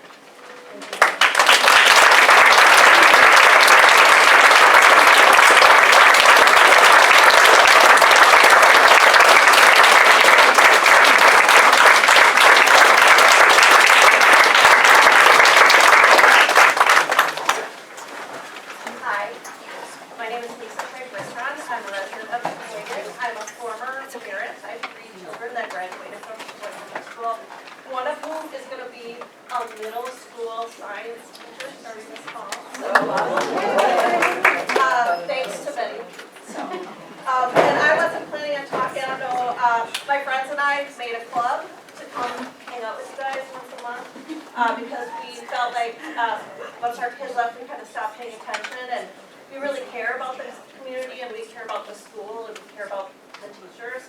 So we thought as just residents, we should be paying attention. So I didn't intend to talk, I just intend to listen. But I am like really upset right now, okay? I feel horrible about a couple things that you were talking about at the meeting, which any of them independently, I would be like, yeah, but combined, I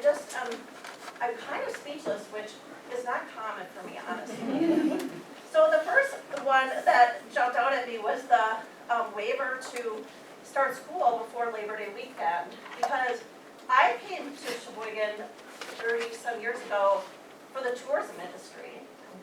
My husband came to Sheboygan for the tourism industry. Most of his staff came to Sheboygan for the tourism industry. I do live on the island in the summer now, and I see people from Sheboygan working on Mackinac Island in the tourism industry. Most of the people in the tourism industry get paid garbage. They work their butts off, and they make it possible for many of us to enjoy living up here.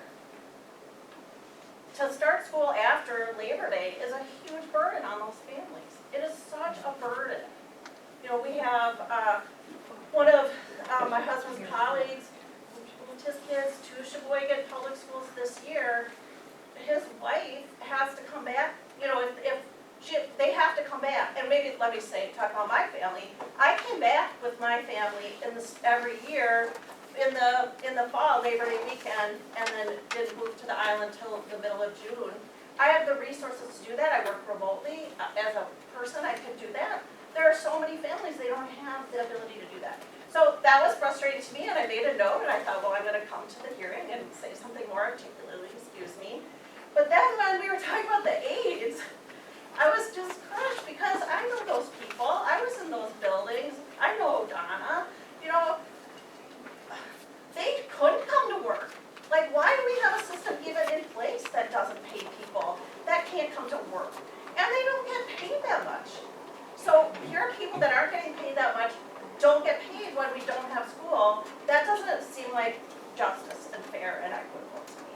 And that's kind of been part of this conversation about teacher salary, which I just, you know, I feel like they are the treasures of our communities and deserve to be paid as much as we can afford. And certainly, the teaching that my kids got in this school is just as good as any of those other schools that they listed, if not better. So, to me, my question I have is, like, what's the community that you're going for here? You know, when I was a parent, all I heard about was how many families in poverty came to our schools, right? That we are a community that lives in poverty. Yet now I'm hearing that our staff are the people that are also living in poverty, the aides that are getting paid very little and then not getting paid for snow days. I'm sorry, Superintendent, this year was not an anomaly. I personally have recorded every snow day that took place, some of you might know, in Sheboygan for over a decade, and they're increasing, all right? And it used to make, I don't like snow days, honestly, and it made me crazy how many days of school my kids would miss. And it's like, and then having to add at the end, it's like, why don't we get it in our heads that we have more snow days than we have in the schedule? So I'm hearing a little disconnect here over the last couple of months. We are way in for sports, but I'm not hearing us being way in for the families, and I'm not hearing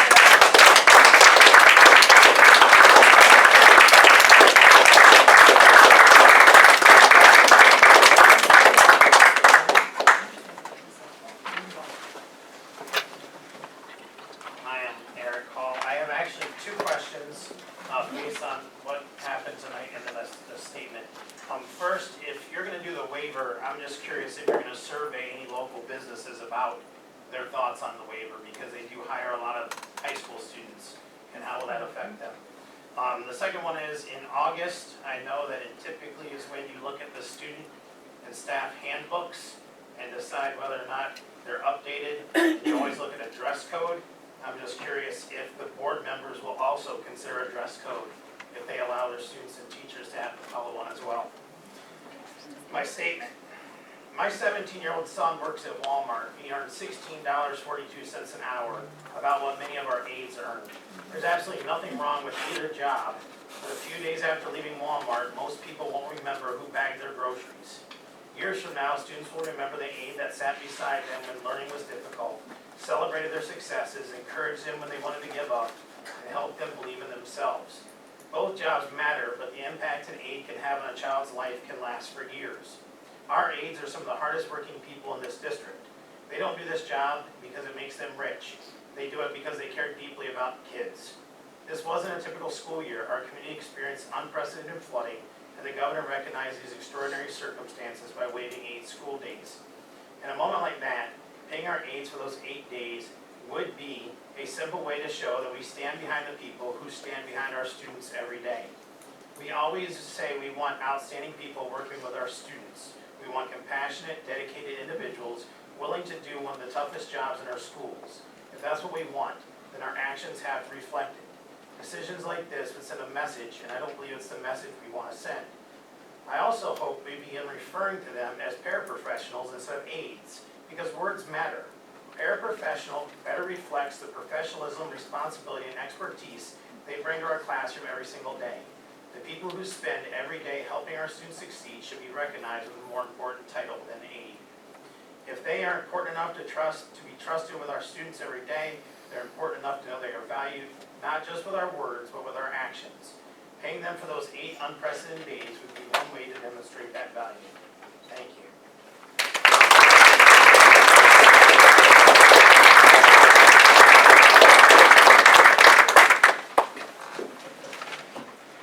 Good evening. My name's Amanda Tanner. You have my stuff in the file. So I want to go back to what Heather said. Heather's not wrong. We simply don't align with the other school districts in northern Michigan. Although, to be honest, tonight I did hear the superintendent and the board say twice, well, that's what the other school districts are doing, right? So one would assume we should expect the same consideration for teacher salaries. But no. So I want to be careful tonight, but I don't have full access to district financials or the complete negotiating records yet. So I'm not here to tell you which numbers are right or to weigh in on specific language that I haven't seen in full. I'm just here to talk about what should guide the decision, whichever way the numbers land. Most, if not all, of the seats in this room tonight belong to somebody who keeps our schools running. These are important people. Teachers, paraprofessionals, the staff who greet our kids when they walk through the door, when they're having a bad day, when home life sucks, and they walk in school and they're welcome. These are the people that we should be valuing. When we talk about a contract, we're not talking about an abstract budget line. We're talking about whether the adults that our children depend on every single day feel valued enough to stay in their job. Retention is a student issue, not just a financial one. Every time a good teacher leaves for another district, our kids lose more than a paycheck line saved. They lose continuity. They lose the person who knew them last year and who knows how they learn. A contract that looks fiscally disciplined on paper is not automatically a win for kids if it quietly pushes experienced staff out the door. I would ask both the board and the Teachers Association to weigh both sides of that ledger, not just one. I was a teacher for many years, I know there's some give and take, but there appears to be more giving on one side and more taking on the other. I also want to name something smaller but no less important, and that's our paraprofessionals. I understand that they brought the grievance, and I also understand how grievances work and that it's not a grievance, but come on, people. These are the folks who keep our classrooms running and our students safe every single day. Asking to be paid fairly isn't a big ask. It's a basic one. What would this cost? $75,000 versus losing this talent pool? We can do better. Whatever is ultimately negotiated, I would ask that it be done with real transparency and real balance. Good governance means clear procedures, honest checks and decisions our staff can trust, even when they don't love the outcome. That trust is not a luxury. It's what keeps people in this district, in the classrooms, in the buildings, for the long haul. We don't want to keep bleeding experienced professionals. We don't want to keep bleeding students. We need to stop. Thank you.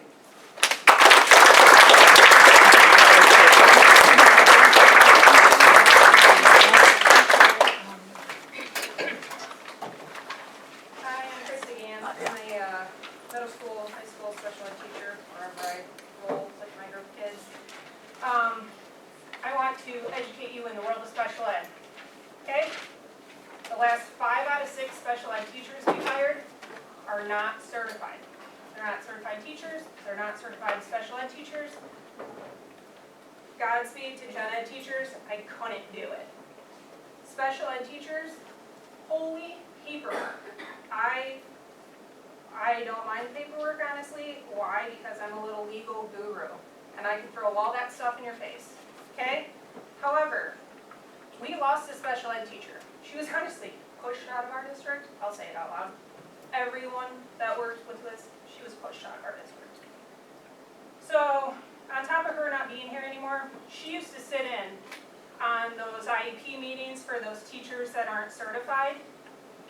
I just want to know who's going to do that now. I get to do it because I'm certified. All the other, handful of special ed teachers that actually have a teaching degree in special ed, we now have to legally sit in on those IEPs. Guess who gets to look over those IEPs for the teachers that aren't certified? We do. So am I getting paid admin pay now, since I'm going to be doing admin work? Nope, no? Okay. So you're going to pay for subs for coverage for all the extra paperwork I have to do and sit in on those meetings, on top of my meetings that I have to do on my kids for caseloads too, right? No, I didn't think so. Looking at Sheboygan's caseload teachers, we're averaging 20 kids on our caseload. State cap is 18, so then you have to sign waivers for our teachers to have additional. We lost a special ed director. We retired out lost 2 teachers, but let's only replace 1 in the high school and keep our caseloads going up. I have friends that work at Mackinac, Helston, Petoskey. Their caseload numbers, 8 and 7. Less than half of my caseload kids. Awesome. So on top of that, legal documents. I had to fight and had 2 days to go to a special ed conference. Why? Because they change all the legal guidelines and all the little boxes on those IEPs. If I screw that up, I can cost our district tens of thousands of dollars. And if certain parents are knowledgeable enough, they can take me to court, and then I go and do due process. I've been there. It's awful.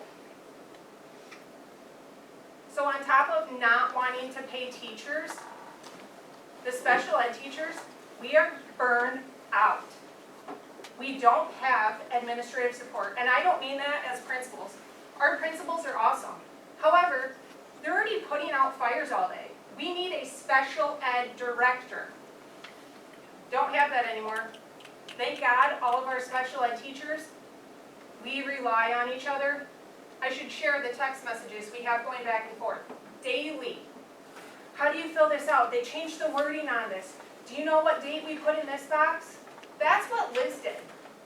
You should have seen her inbox. You should have seen the text messages she got every single day. But no one knew what her job was. She didn't do that much. She was our freaking cheerleader. We don't have that. We have overwhelming caseloads. And I already apologized to the gen ed teachers. We can't support you like we used to. We're buried in paperwork now that it'll eventually get done because legally it has to, or we're in a lot of trouble. So while I'm doing admin duties that I'm not getting paid for anymore, and we're going to cost the district money because you're going to need subs because I'm going to have to go do other people's paperwork, I'm not going to be able to support the students on my caseload, and I'm not going to be able to support my gen ed teachers. You're going to start this school year out with everyone burned out. You have control over that. Do something about it.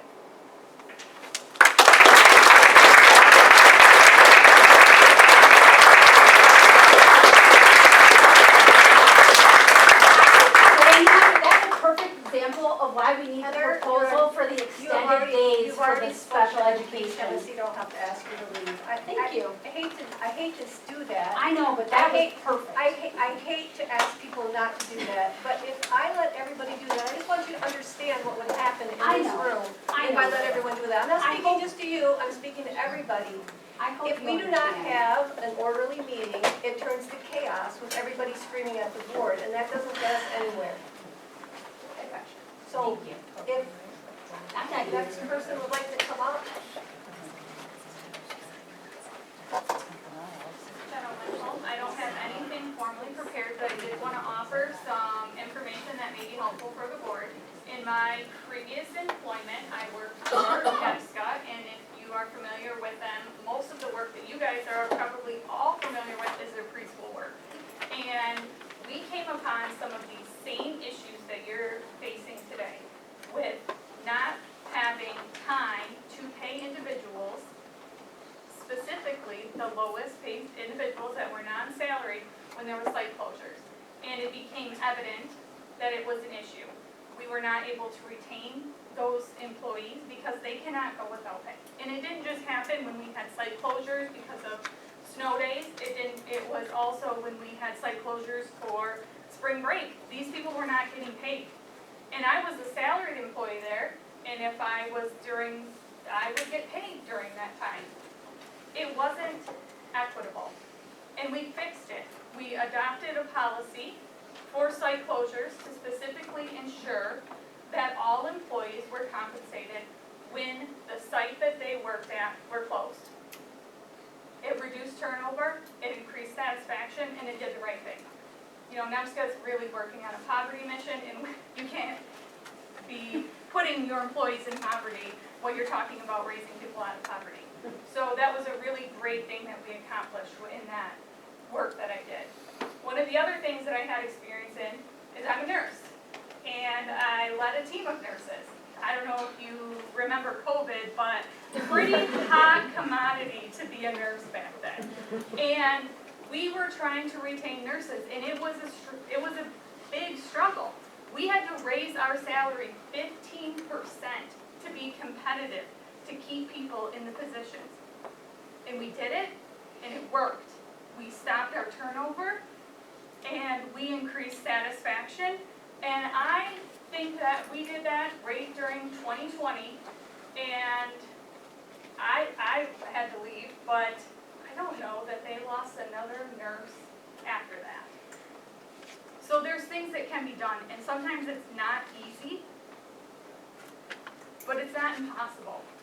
And I would encourage you, there are some very wonderful partners at NEMSCA. Lisa Bolin, who is the CEO, who I work very closely with. Kathy McFelda is the head of human resources. She teaches classes on human resources over in Alpena.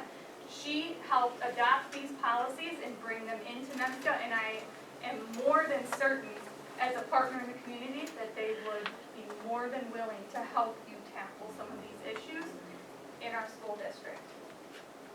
I hope that is helpful for you as you move forward on these topics.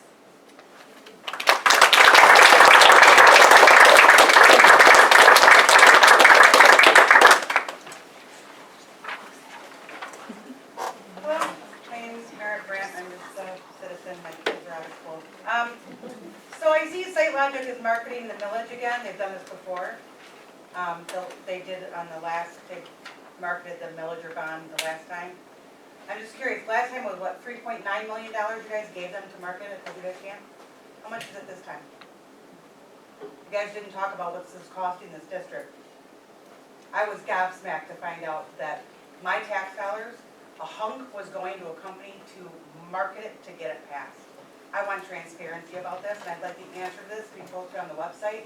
You guys say that you guys don't answer at the meeting, you post it on the website. All the taxpayers want to know how much you're going to give Site Logic this time. And correct me, I can't necessarily see that on the financials, and you just started a new fiscal year, right, July 1st, new fiscal year? So I can't wait till January 2028 to see what you guys paid them. Payment of bills, $2,076,791.25. Are you guys gonna publish the list this month, ever? Or do I have to wait, another 18 months to be able to see what that list of bills was? I don't see the problem with financial transparency. I don't understand why you guys hide where this money is going. It's ridiculous. And, you're not paying teachers, but you're paying $2 million of bills. To what? let people see where our tax dollars are going. I believe we have a right to that. The Labor Day waiver. Have you asked the staff how they feel? Have you asked the parents how they feel? Asked the kids how they feel? Or is this just, you know, more Spencer and his crap with sports? Speaking of social media, what a fine time.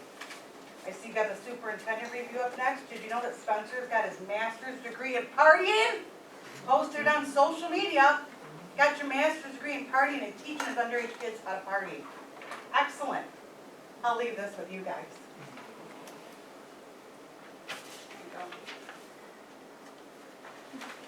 That's all.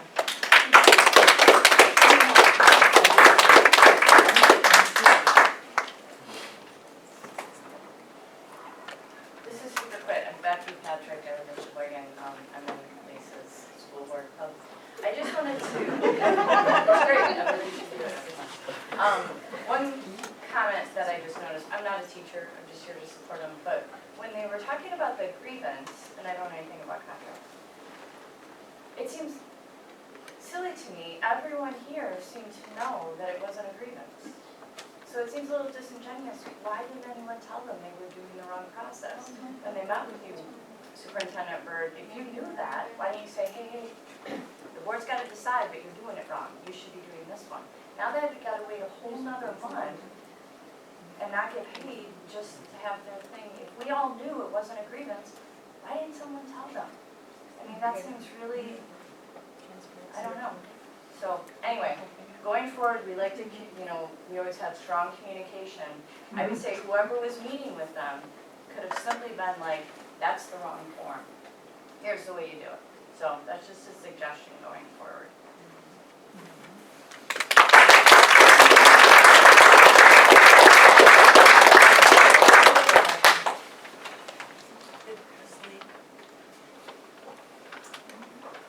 Hello.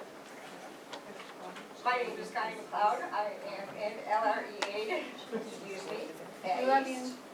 Paraprofessional. However you want to classify it, I don't know. So I am just going to read to you this letter that I have put together in support of this non-agreement that we have going on here. So it says, dear members of the Board of Education, I am writing this letter to formally support the grievance regarding unpaid wages for hourly aides during the unprecedented 2025-2026 school year. During the severe weather events that prompted the state of emergency, the governor rightfully forgave 8 instructional days, ensuring that the school district did not lose state funding. Despite the preservation of the district's budget for these days, a stark and unjust disparity has occurred in how compensation was distributed to classified staff, such as bus drivers, secretarial staff, and certain individuals that were classified as paraprofessionals.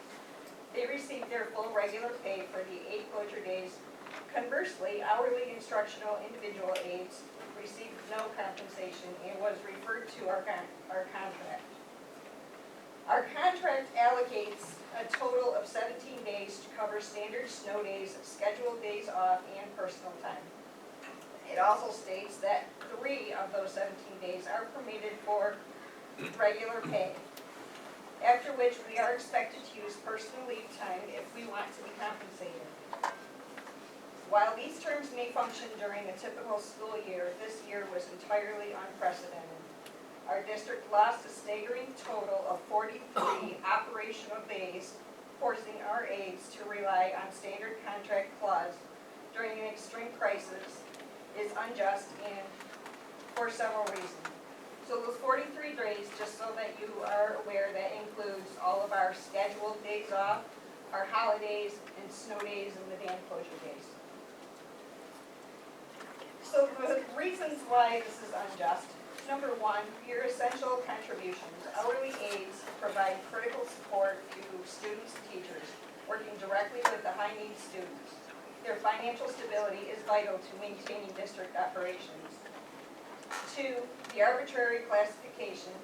Distributing emergency closure pay to some hourly positions while completely excluding others creates an unfair arbitrary divide that damages staff morale and violates the principle of fair labor treatment. It is unfair to expect these dedicated employees to absorb the loss of nearly 2 weeks of wages when their peers were kept whole. 3, an unprecedented disruption of 43 days loss of operations goes completely beyond the scope of the standard 17-day allocation, rendering the normal contract rules obsolete for this crisis. 4, exhaustion of leave, expecting hourly aides to use personal time to cover extreme closures completely exhaust our hard-earned time off, leaving us with no safety net for personal emergencies or illnesses. 5, the state of emergency is being ignored. The governor declared a state of emergency and explicitly forgave 8 of those snow days, preserving the district's funding. The district did not lose budget for these 8 days, yet the administration refuses to pass that financial relief down to its aides. We cannot utilize personal leave time to fix a systemic emergency closure problem. Denying aides for the 8 forgiven days forces the most financially vulnerable employees to bear the burden of an act of nature and subsequently a state of emergency, a state declared emergency. I urge the Board of Education to look past the rigid standard text of the contract and recognize that an extraordinary 43-day closure year requires an extraordinary equitable solution. Please review this grievance with a focus on equity, consistency, and fairness. My hope is that you rectify this disparity by authorizing retroactive pay for all effective hourly aides for the 8 forgiven emergency days. Thank you for your time and consideration. But before I go, I would like to point out that in our contract, page 13, section E, there's a sentence here that says the district agrees that employee safety is paramount on unplanned district closure days. An employee is not required to report to work. Then it goes on to say the employee should work directly with his immediate supervisor regarding requests to report to work on inclement weather days. What are you thinking? That is an oxymoron statement in that contract, and I think that we need to do better for that. Also, Keep the timer went off on the 5 minutes. okay, that's fine. Thank you.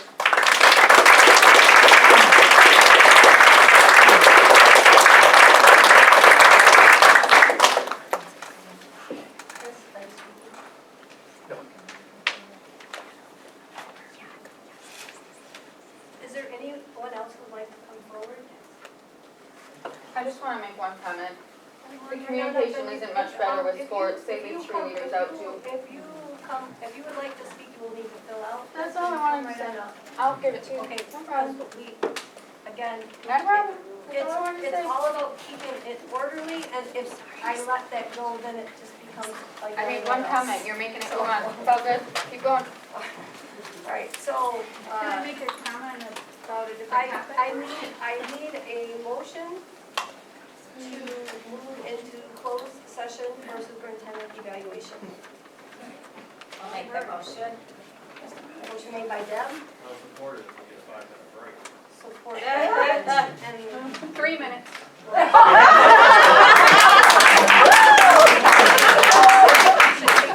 Actually, you get 5.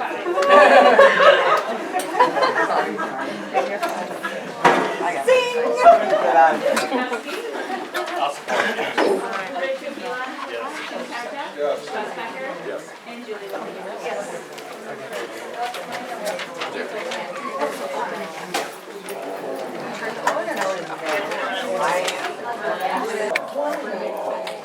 She had her baby?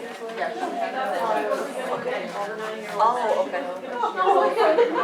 Okay, we are back in open session, and I need a motion to approve the final, to approve the superintendent final evaluation rating.